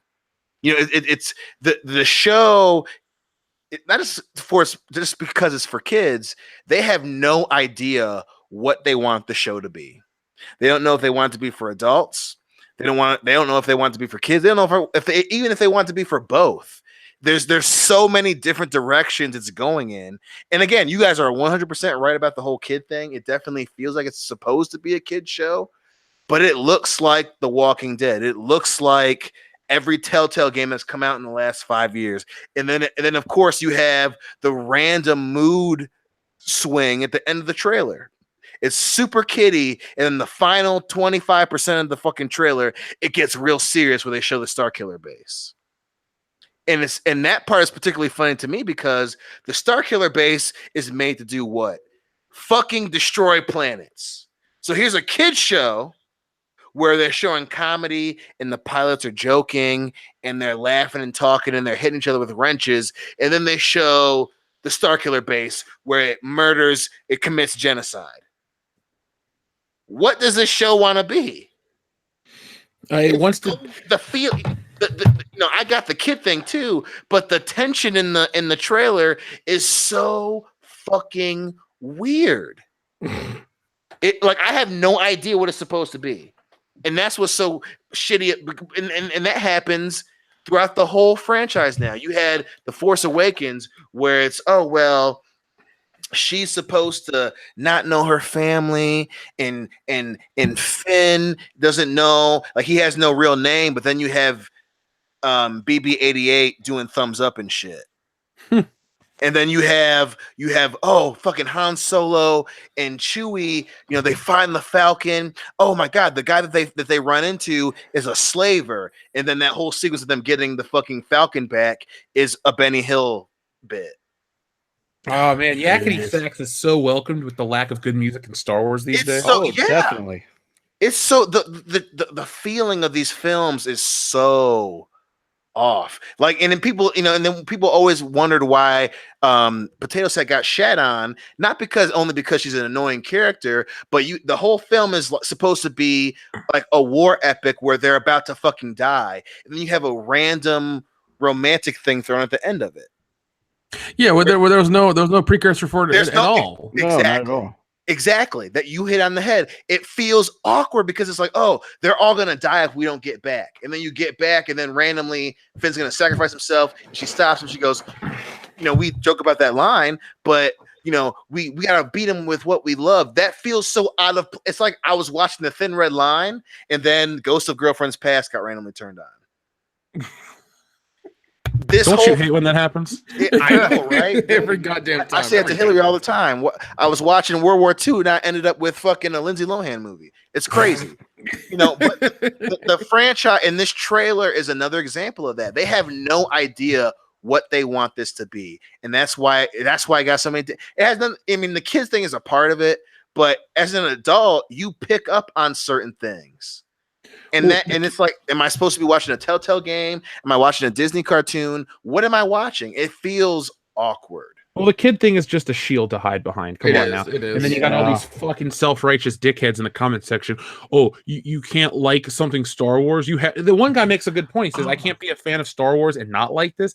They're lumping people in. Look, if you like it, cool, more power to you. But don't act like I dislike Star Wars as a whole or any genre entertainment as a whole. That's one thing I fucking hate about these people. They're always like, Star Wars, you should like it. It's like, no, I don't. I don't have to like it just because it's fucking Star Wars. I don't feel like anything just because of the name, the franchise, or whoever the fuck made it. I could give two shits. If it's good, I'll like it. If it's not, it's shit. End of Spider-Man 3 is shit. I love Spider-Man, but fuck that. Yeah, movie. exactly. Yeah, that is an awful movie. Awful. But I don't hear anybody coming to that movie's defense because it doesn't push a narrative in its overall structure and the way it's presented in the media right now.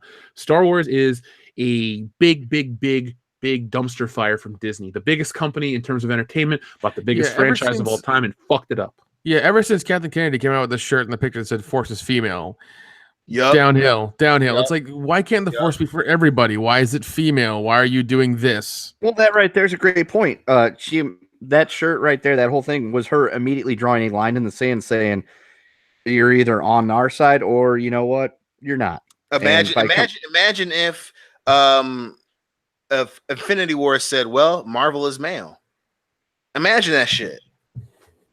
People would have lost their fucking mind. Oh yeah, people, If they say, hey, Marvel is male, they would have been like, well, this is an example of the comic industry, blah blah blah blah blah blah blah. People would have lost their fucking shit.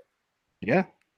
Or specifically, the people in that camp would have lost their fucking shit, and it's just fucking ridiculous. Like, what do you want this? Do you want it to be adversarial or do you want it to be inclusive? You can't have your cake and eat it too.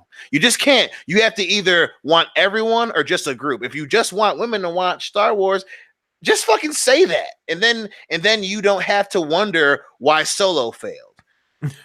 I wish they would be more upfront than that, just saying that they want women to watch Star Wars, just to say they want to expand Star Wars to make money, so they're trying to market to women. But It's not working because you're losing it. Because Star Wars had women fans. Look at that Star Wars girl. We have tons of ladies that listen to this show that don't like what Disney Star Wars is doing. You're just alienating them. You're alienating the fan base that was there and the next generation. D2's probably not going to be a Star Wars fan of anything new because his dad doesn't like what's going on. Yeah. So if D2 gets into Star Wars, he'll be getting into it with the old shit, and then you'll be buying him old toys on eBay like Power of the Force 2 stuff because they don't make Star Wars toys anymore. So Disney is cutting themselves out of the future by being so, like you're saying, adversarial to the fan base. Marvel, though, is getting ready to go down that path. I'll bet you a Dukes Brothers bet right now, Dion. Right now, dude, September you better be prepared to fucking eat, because I said it on High Council. I'll say it again. Marvel doesn't. They want to make money. They do, but they also want to win this culture war. There is a culture war. It's not even up for debate anymore. I can agree with that, absolutely. But again, they're not. Marvel refuses to pick like a side. Again, Captain Marvel, I understand that. I definitely can see where they're trying to play both sides of the fucking page. But again, it wouldn't have been, they're showing where it's Luke, not Luke Cage, it's Nick Cage recruiting her. She's punching old women in the face. They're not gonna do this whole, women are the answer to everything in this fucking movie level shit. They want to sell tickets. Yeah, but if Marvel they're not gonna release Infinity War 4, especially after what happened to fucking Solo. Yeah, but look at if Marvel was its own independent studio, I'd agree with you. But they're owned by Disney. Disney's pushing something. Something Yep. from Disney is happening, and they have so much money that they can buy up other movie studios. They can buy all of entertainment. And they can push their agenda. So talking about the future with Star Wars, well, they have a different future in mind. So they're trying to prime, viewers. This is how all your entertainment's going to be. Thankfully, people have a memory and a better attention span than they want to let on. People from this channel, that listen to the show, not just that are on the show, remember just a few short years ago when Star Wars and comic book movies weren't about gender and this and that. It was just a movie, a big event. These movies don't make billions of dollars because 5 fat white dudes go see these movies. No, millions upon millions of people saw fucking Spider-Man, men and women and all this shit. So they already had the audience. You got to do the big story that appeals to everybody. The hero's journey, male, female, it doesn't matter. People like it. My grandma likes Batman. She's 94 years old. She fucking likes Batman. She's always liked Batman. Don't pull this shit. Oh, well, women don't like Batman. They can't relate. No, that's not true. Make a good Batman story. Everyone's going to go see it. The Dark Knight. Everyone saw that fucking movie. There was one woman in that movie, Rachel Dawes. Was there another one? No. Mm-hmm. No, I don't think there was another woman in that movie. I'm trying to think.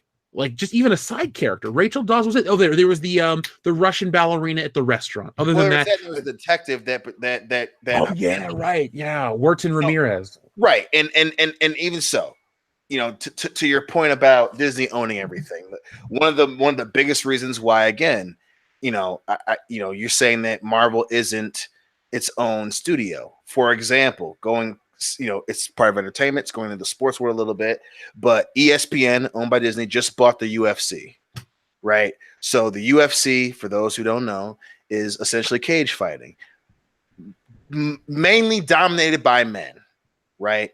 There's no way in hell that if we're still operating by the rule that Disney owns everything, that they're going to somehow turn that into this ultra progressive thing aimed towards women. Even so, Disney again has harped down on people employed by them who get really mouthy on social media. And even to go further, Brie Larson calmed her shit down shortly before the trailer came out, when she went on and she was going on about fucking I can't remember off the top of my head, but there was the TSA shit. Yeah. And then there was that little report that the studio, canceled a lot of her appearance dates. So Disney's still doing things where in the background they want other people to spend their money, whether it be sports fans, whether it be, again, still movie fans in regards to Captain Marvel. They're not playing, again, like I said, Captain Marvel's their attempt to kind of play both sides of the coin. And I understand that. But overall, the entire business model is still doing things to get everybody. And again, especially, and we said this last week, when what's his name was going on about how they probably overestimated releasing so many Star Wars movies. Oh, Bob Iger, the Bob Iger article, yeah. That's why that means so much, because they're not, they understand, hey, being so goddamn confrontational about these things, we lose money.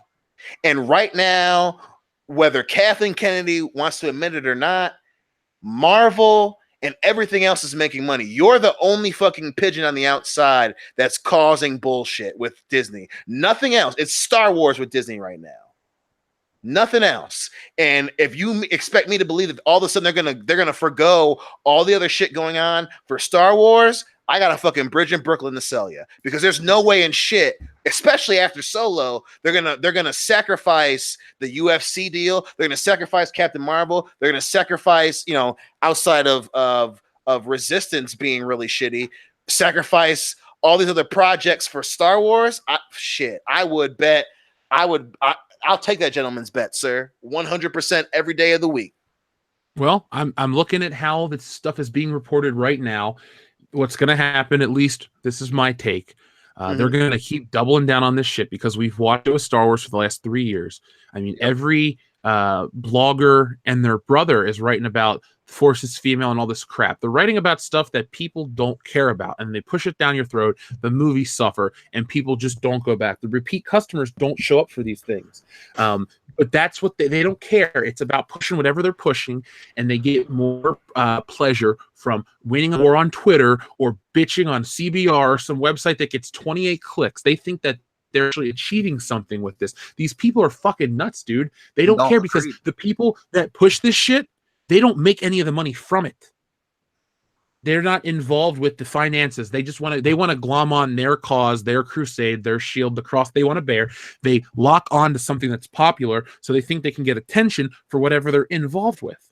And that's how a lot of these people operate. And that's the shit, though, that gets covered by the media, and these things get associated with the films, and then these studios will take your approach. They want to make as much money from everyone as possible. What they really should do is, instead of saying like, oh, you know, blah blah blah blah blah, to play into those hands, they need to say, no, our movie's not about that. It's about good, fun superhero entertainment for everybody. Don't buy into this. Well, Captain Marvel's the most powerful character in the universe.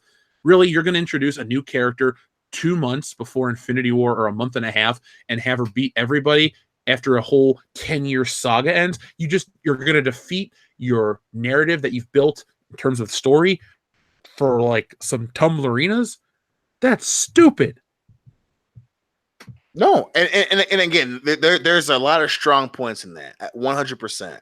That, you know, again, right now, that portion of it is Disney and Marvel trying to play both sides, and again, you know, and that's very clear. That's undebatable. They're trying to be the good guy, and then also not come off like they care about the money. And I can agree with that. But to that point, and to everyone in the comments, you know, oh, don't be naive. Like, just look at what Disney's been doing. You know, curtailing ESPN, purchasing the UFC. You know, they everyone knows that this is the same company that owns all this shit. And the only outlier right now is Marvel. There's no way in the hell that they're gonna fucking sacrifice all that for Marvel. And even so, this was all still coming out when Infinity War was going on. You know, and they've already sacrificed it. Look at the comic book publishing arm. They have let that burn down to push whatever agenda. Marvel comic books, you realize something? If I can move 27 more copies, I'll outsell a Captain Marvel graphic novel. Nobody knows who the fuck I am, but I'm outselling a Marvel book from the month of August with Stealing So. That's not a joke. I pulled up the exact numbers, but from Comic-Con. That's not an opinion-based thing. That's a fact. There's a Captain Marvel graphic novel that sold. It was called like The Earth. It sold 820-something copies. We're at 797 copies of the book. They're letting they're like allowing all this shit. So they get weak editors. They get these adversarial people on Twitter. The people aren't buying the books. Like, I walked into my store, I couldn't buy anything from Marvel because they don't put anything out I like. Agendas be damned. Spider-Man's still shitty. And then agendas are in the other characters. So I don't want to read Captain America as a Nazi. I want to read Captain America as a bastion of hope in a really weird, trying time. But no, they got to fuck up Captain America. They got to fuck up Iron Man. You know, you come off a Civil War, you come up with all these great movies to go read an Iron Man comic. It's a 13-year-old black girl in a suit of armor. Where's Tony Stark? He's an Uncle Ben robot Jarvis ghost. What the fuck? They're ruining their shit for dumb reasons. And, we're worried about the future. Answer to that is, if they were doubling down on that, we would have never heard about all those people getting fired. You know, what was it in fucking in August or whatever? Where? Who got fired? Where? Was there were a bunch of those dudes that were running that shit? The editor in chief. No, editor in chief Axel Alonso was regular Captain America back. They renamed what's her name? Riri became Ironheart instead of, you know, Iron Man or whatever. You know, they a lot of that shit. They started trying to change their tune. They made Thor a male again. So if they were doubling down, all that shit would have kept on going. But it is still going though. There's so many. I'm saying that they're still making, like, you know, Thor's a fucking dude again. They went back to regular Captain America. They stopped this fucking. It's not regular Captain America though. It's now an alternate one where they kind of wished for their idealized Captain America. They ruined the character in terms of print. You know, the movie version's the only one that's still kind of pure to some degree. They have tarnished their brand, be it through multiple universes that they're trying to build with Miles Morales and all this crap for Spider-Man. Right. Doesn't work, or they're trying to go build up multiple versions of these characters. Look at guys, and this is to the audience, not you guys on the show. There are millions of comic book characters out there: black, white, gay, straight, skinny, fat, whatever. You don't need to change Iceman. You don't need to change the characters that people like. Just Marvel, if you're listening, and I know you are because you're pissed that Stealing Soul is going to outsell Captain Marvel, the early years graphic novel. Get your shit in order. Stop trying to make it's not like Joe Dirt says, it's not about what you want, it's about what the consumer wants. And the consumers don't want your shit. That's why DC books are in the top whatever for this month. Bat Dong is the most desired comic book in the last 5 years. Nobody wants fucking Civil War 2 or Secret Wars 2 or whatever you're trying to push out, lazy ass motherfuckers. Stop. It's like an anti-consumer movement that a lot of people are talking about.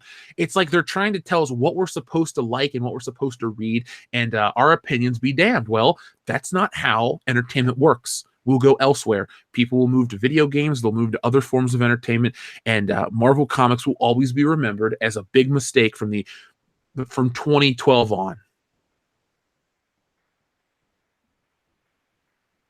Okay. All Out of Bubblegum says, "Oh, hello, gentlemen. Excuse me if this has been asked before, but is Dion still a power bottom? And if so, how does that work with Lena Dunham?" Dion, would you care to answer that for All Out of Bubblegum, our good friend? Well, see me in person, and I'll tell you in person, buddy, or show you. Whoa. I think that is tantamount to prostitution, and you can't talk about all the other. So, I didn't say you could pay me. I didn't say you could pay me, so technically it's not prostitution. All right, calm down, Tangerine. Let's get on to the next chat. Colleen says, "Do a drunk commentary on Hot Rod." I don't know if I could do that. I love Hot Rod, so I'd fucking easily do that. All right, Dion, you're gonna bite the bullet. I'm just gonna set up the stream for you. You show up, and I'm gonna go. No, you're not gonna let me do it by myself. Don't act like you I'll would. suffer with him. I'll suffer. You know, with him. if we wouldn't have spent all those Thursdays getting drunk and walking to Speedway at 2 a.m. for hot dogs and donuts, I would let you go on your own. But friends for life, bro. You're Friends in for too life. deep. Yeah, right. Balls deep. Let's see. Yeah, 007 Cloud says, "Woo! Bring back Comment Slam." Kendo, 007 Cloud asks. I say, So I guess we gotta do it. I got some time available tomorrow and Saturday in the morning and all day Sunday. Ooh, Sunday. The return of Comment Slam. With Gravedigger. You remember those commercials? Tickets only $5. Kids Yeah, but get in free. The Pontiac Silverdome. Yeah. The Pontiac Silverdome. Yeah. You have to pay for the whole seat, but you only need the edge. Dude, I miss those. I really do. Hey, Dion, could you do me a favor? Could you tell me what it would like to go to a Monster Jam show, but watching it on Netflix? Oh, you know what? I'm gonna do some research. I'll get right back to you on a full page report, buddy. Dion Green's Midnight Report. Woo! Let's see. Laura Ryan stole my fan fiction story. Says, "Just watch the Resistance trailer. It looks cheap and silly." Mm-hmm. Yeah. Yeah, it does. We're with you, Laura. Yeah, it looks like Tron Uprising. Don't associate Tron with Star Wars. Tron is so much better. The one Tron movie was good. Hey, I'll take one good Tron movie and one bad one, so that's 50% good to bad.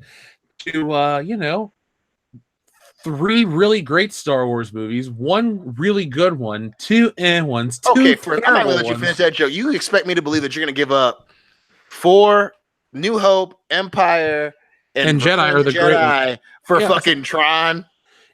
Did you watch The Force Awakens, The Last Jedi, and Solo? Nope, it didn't happen. Those movies don't exist in my world. I don't know what you're talking about. Oh, okay. If we're living in your fantasy world where, up is down, horses don't exist, and barbecue sauce like wine, yeah, sure.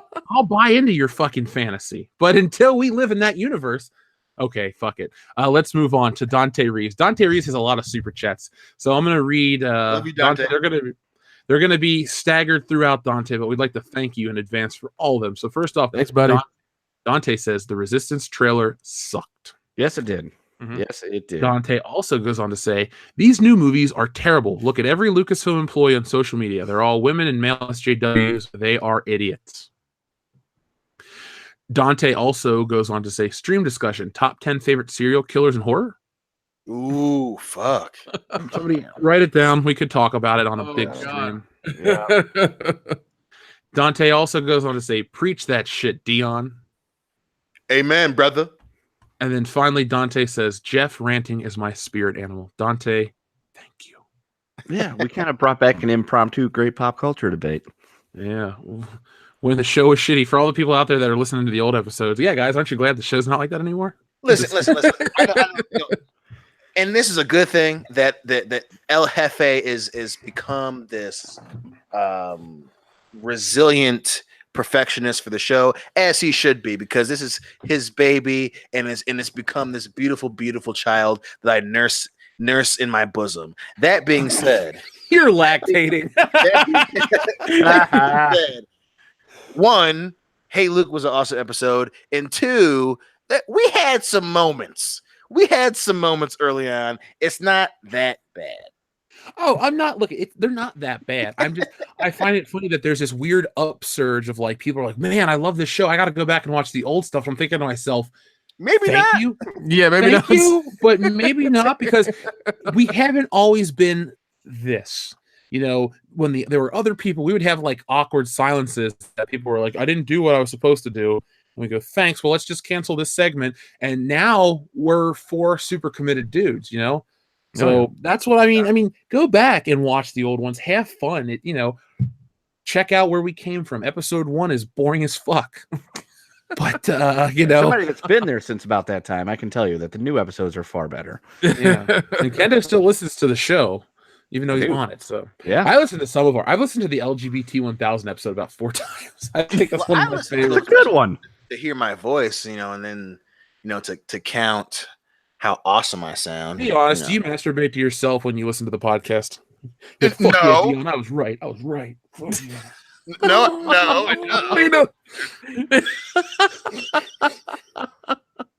Oh god. I can tell you that's not why I listen to the show. Liar. No, It's Nick's laugh that tickles your balls, isn't it? Kendo's like, listen to all these colors on this show. It really tickles my Dion. fancy. Hey, Dan, how's it going, buddy? God damn it, Nick. no. I honestly I listen back because I critique it because I think, all right, so what did we do? This was good. This was good. We could do better at this stuff like that. Especially myself. I just want us to be a perfect, well-oiled machine. Speaking of well-oiled, Lena Dunham, does she seem constantly greasy? Damn it! Is she like a donut? Like if you put a napkin up to her, there's going to be just a layer of grease that, like a pepperoni pizza. If you dip the napkin in there, just dries it up a little bit. It's slightly healthier. I can think of a few slip and slide games we could play if she was all oiled up. What, Chug? Hey, I mean, you call it butt chug. I call it a fun Thursday night. Sorry, dude. You're committed to world-class bullshitters. So Oh shit! Oh damn! you can take well. Monday I through. guess I'll stick with my night job. Yeah. You're the night man. You night and you don't belong to him. I can't get into that show right now, or else I'll go on all night. Our friend Grandofan84, speaking of another show, we only win by following Paul Anka's song from that Simpsons Treehouse of Horror episode. Just don't look. Just don't look. It has his guarantee. Yeah. Kendo knows the song off the top of your head. Kendo, what else do they say in that song? Oh fuck! It's essentially it just gets into the whole just don't look, and they just do that over and over. The crux of the episode is all these like mascots and things come to life. Fucking I'm going to cut you up, but Sam Flanagan's comment, Dion is ovulating. That surprised me with a question mark at the end. That surprised me. Love you, Sam. But yes, the main idea is that all these bad things are happening, and so if you just don't pay attention to them, they would go away like the advertisements and stuff. Oh, okay. So that is a true point. Grindel Fan 84 makes. If you ignore shit, it will go away. It will go away. Don't watch it. Don't pay for it. Don't buy it on Blu-ray. Don't rent it. They'll stop. Unless Now this next, and if anybody talks about it, you punch them in the mouth. It'll just go away. Just go away. Now, this message comes from somebody that I hope never goes away, Dayton Pfeiffer. Possible stream discussion for October, top 10 kills from your favorite horror films. Oh, God. dude, we could go on probably an entire night about that. Jeez. Dion's favorite is from, what is it, Friday the 13th? You know me? Yeah, right through the fucking tent, splitzer. Yes, you know me all too well, my man. Wait, hold on. Which one was that again? Where the girl's fucking the dude on top. We talked about this, I think, 2 weeks Oh, ago. it's what is it? Goes to Hell, right? Yeah. Yeah, okay. With the fucking the metal fence posts, right when She's on top. Mine is still a sleeping bag. That's my fucking favorite kill. Well, now, which one? From Jason X or 3? It's from, well, it was originally from, I think, 3, and they redid it again in X. Right. So which one's, so is it 3 that's your favorite? 3, yeah, 3, it's 3. Yeah, Okay. it's 3. Let's see. We can do that Dayton Pfeiffer for sure. We are currently recording content for Schlocktoberfest. Yeah, so October is going to be a really fun time for the channel. As on top of everything else you guys are getting, you're just getting more. McKinney90 also says, one thing I learned from growing up in the 90s is that a kid can handle dark themes and tense moments if well written. Yeah. Mm-hmm. Yeah, we can watch some fucked up shit. Kids. Are You Afraid of the Dark was genuinely scary at times. That beginning music and that just beginning sequence still kind of gets me. You know, when I turn on, I'm like, yeah, The heartbeat. Yeah. Not well. I mean, just the whole thing was still eerie to me. I would actually enjoy watching that for Schlocktoberfest, but those episodes are nowhere to be found. So next year, guys, we'll make enough money to buy. I'll see what I can find. Okay. Let's see. We read the Dante Reeves one again. Thank you to everybody this evening. Party Almsvi says Yoshikage Kira is the best fictional serial killer. I don't know who that is. Do you guys know? Is that Ichi the Killer? That might be Ichi the Killer. Yeah, Ichi the Killer. Yeah, that might be that one. Let's see. Not Dio Brando. Sorry, Obi-Wan 27883 says Dion ESPN has gone full SJW and is bleeding cash. Now, just real quickly, I'm gonna tell you why you're wrong. One, they've worked very hard to curtail a lot of mouthy people at ESPN, and 2, ESPN's bleeding cash because just like so many other cable networks, they've fallen behind in the streaming world. So, case in point, when the national championship was playing last year, they had this weird fucking roundtable thing at the same time that people are trying to watch a football game. ESPN is just, they're lost completely. And again, not just because of the SJW thing, that's definitely a part of it, even though I hate saying that shit. But ESPN is run by old dudes who don't know what the fuck they're doing in the 21st century. That's why they're losing money. It's kind of WWE, but they're making money. Yeah, a lot of it actually. That's also because they're the only game in town as well. That's true. Yeah. Channel Dad Brian Leif says, Dion, do you have a job at ESPN? I wish. That was actually just me using him as a fake. Dion, what the fuck? Anyway, no. You know who's also hurting is CNN. They're dropping. Aren't they the lowest ranked news station now? They're behind Nickelodeon in terms of viewership numbers. I saw that today when I was at the gym. Let's see who else. Well, I mean, the reason, I remember watching a whole video of like the reason Nickelodeon is going to shit is because of SpongeBob. Like that's the. Well, no, I just meant CNN has dropped so far; it's now below Nickelodeon. Okay. So yeah. Let's see. Astro Panda, thank you very much. On Resistance animation style, it always looks off. Even the Japanese only have managed to use that style well once with Land of the Lustrous last year. Land of the Lustrous last year. La la la. Never heard of it. Have you guys heard of it? Land of the Lustrous? No. Nope. Maybe we'll check it out, Astro Panda. It's got the word lust in it, and Dion loves Asian women, so there you go. Laura Ryan stole my fan fiction story, says the Orville is better than Star Wars and Star Trek. I tried watching the Orville, dude. It is difficult. I liked it, man. I liked it because it does have the Star Trek element into it, but then they put their own spin on it, and I really enjoy it because you're not bound by that universe. You know, they're trying to make their own thing, and I appreciate that. And I look forward to season 2. Let's see. Jeff and Dion are better than Star Wars. That we agree on. Yeah. You're damn right they are. Amen. We're not even going to fucking try to debate that one. Nope. Dante Reeves, thank you again. You get us.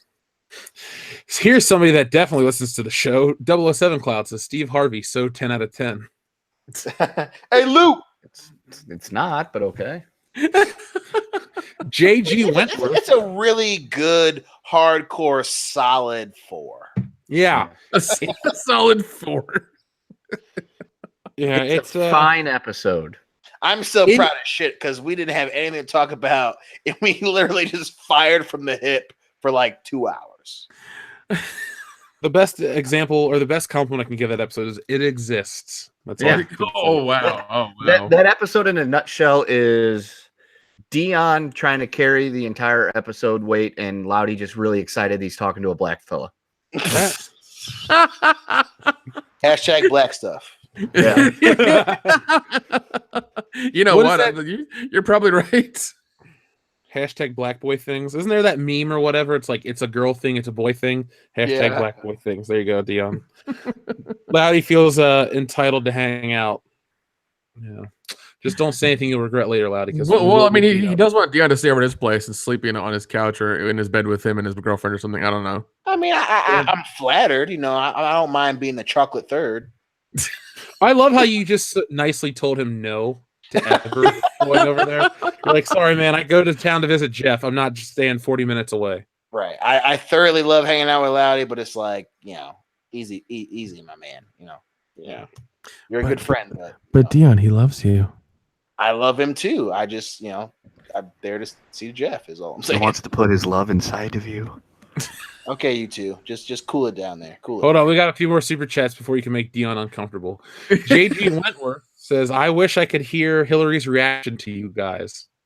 If you Hillary listen even carefully, Dion? you catch it from time to time. Yeah. She is fun. She is fun. Let me give you a normal Hillary react to when Dion and I are hanging out. That chick falls asleep so fast. Yep. It's like hanging out with my own mom, And It's then like, she'll hey, get mad at us the next day. You guys did what? Well, fucking stay awake, girl. I wanted to have margaritas on the There she balcony. Yeah. She does. Dio Brando says Yoshikage Kira is from JoJo's Bizarre Adventure. And then Party Almsby also says Yoshikage Kira is part 4 of JoJo Love Hands. Is this a hand job thing again? I don't know. It sounds like it's going that direction. Yeah. That's okay. That's a direction I'm happy with taking the channel. Yeah. JSP says, on another note, I just watched the only Transformers movie, 1986 Transformers, the movie, worth watching on the big screen. JSP, I saw a couple people in some groups I'm in on Facebook post pictures of it, and I thought to myself, if I didn't have the show tonight, I've never seen the movie, why not see it on the big screen? It could have been fun. So, First one? yeah, the original one from 1986. There you go. Well, I mean, there's that one too. The one that most fans seem to love. Isn't that one coming back to theaters here in the next couple weeks? No, today. Oh, fuck. Yeah, that's what JSP was talking about, Dion. Oh, well, my bad, Jay. I know he wasn't asking about power bottoms and shit, so you were just like, yeah, I'm not paying attention to this one. Yo, when's season 6 of Girls coming out, dog? I need to see some Kevin Hoffman. Oh God. And then finally, our friend Dylan Morningstar says, oh, no, we got another one. What are your guys' opinions on the CWDC shows? Have you guys seen them before? I have not. I have not either. What the like Flash and Supergirl? Yeah, all that stuff. Started out good, except Supergirl. I didn't like Supergirl very much. Arrow, I watched a couple episodes. I liked Arrow, and then they randomly decided that Ra's al Ghul was a Arrow villain, and it became a fucking Game of Thrones wannabe. Flash, I haven't watched a bunch of it, but it's kind of become again teenage girl show. And then Supergirl is just so weirdly paced. Even when they brought Superman in, it's like, hey, you're Supergirl and you fight all these people, but your hair and your makeup remains perfect. It's a standard CW show, and that's what you're gonna get because it's built to defy logic. I've seen The Flash. I didn't like it, and I thought Arrow was all right for like a couple episodes. I think there was one where he was like on a raft or some shit like that, and the black dude from Dexter was on it, and then I stopped watching it because I had other things to do, like anything else. So, Dylan, those are our takes on it. Now, I guess I'm kind of forced into watching the DC streaming version of Titans, which is going to be a dumpster fire. So I guess you'll hear us talking about that soon. But thank you very much, Dylan. Dante Reeves says, what are your guys' opinions on Marvel TV shows? And did you see them? shit. I love this trend that's going right now. They're building off of each other. Yeah. It's great. I'll take, you know what, since I went last on the other one, I'm going to take this one first. My opinion on the Marvel TV shows. Agent Carter was fun. I watched it because I had the hots for her. I'll admit that's the only reason I watched that fucking show. Agents of S.H.I.E.L.D. sucks ass. Daredevil seasons 1 and 2 were awesome. Luke Cage season 1, okay. Season 2, okay as well. Iron Fist, kind of dumb overall. Jessica Jones, dumb. Punisher, pretty goddamn awesome. Did I miss anything from Netflix? Oh, Defenders, the biggest disappointment of them all. Jeez. Yeah, I agree with most of that because I'm lackey, but I will say that I think that Luke Cage was a pleasant surprise. Jessica Jones is super slow. Haven't seen season 2. Don't watch Jessica Jones or Luke Cage. Punisher is awesome. Iron Fist was bad, and Defenders again easily was the biggest letdown of the entire year because it could have been so good, but we watched a movie about essentially dragon bone marrow donors. And What the Sigourney fuck? Weaver couldn't even save it for you. God damn. Well, I've only seen Agent Carter and Agents of S.H.I.E.L.D. for a little bit, and then I gave up on those because I just didn't care anymore. And Agents of S.H.I.E.L.D. is so bad.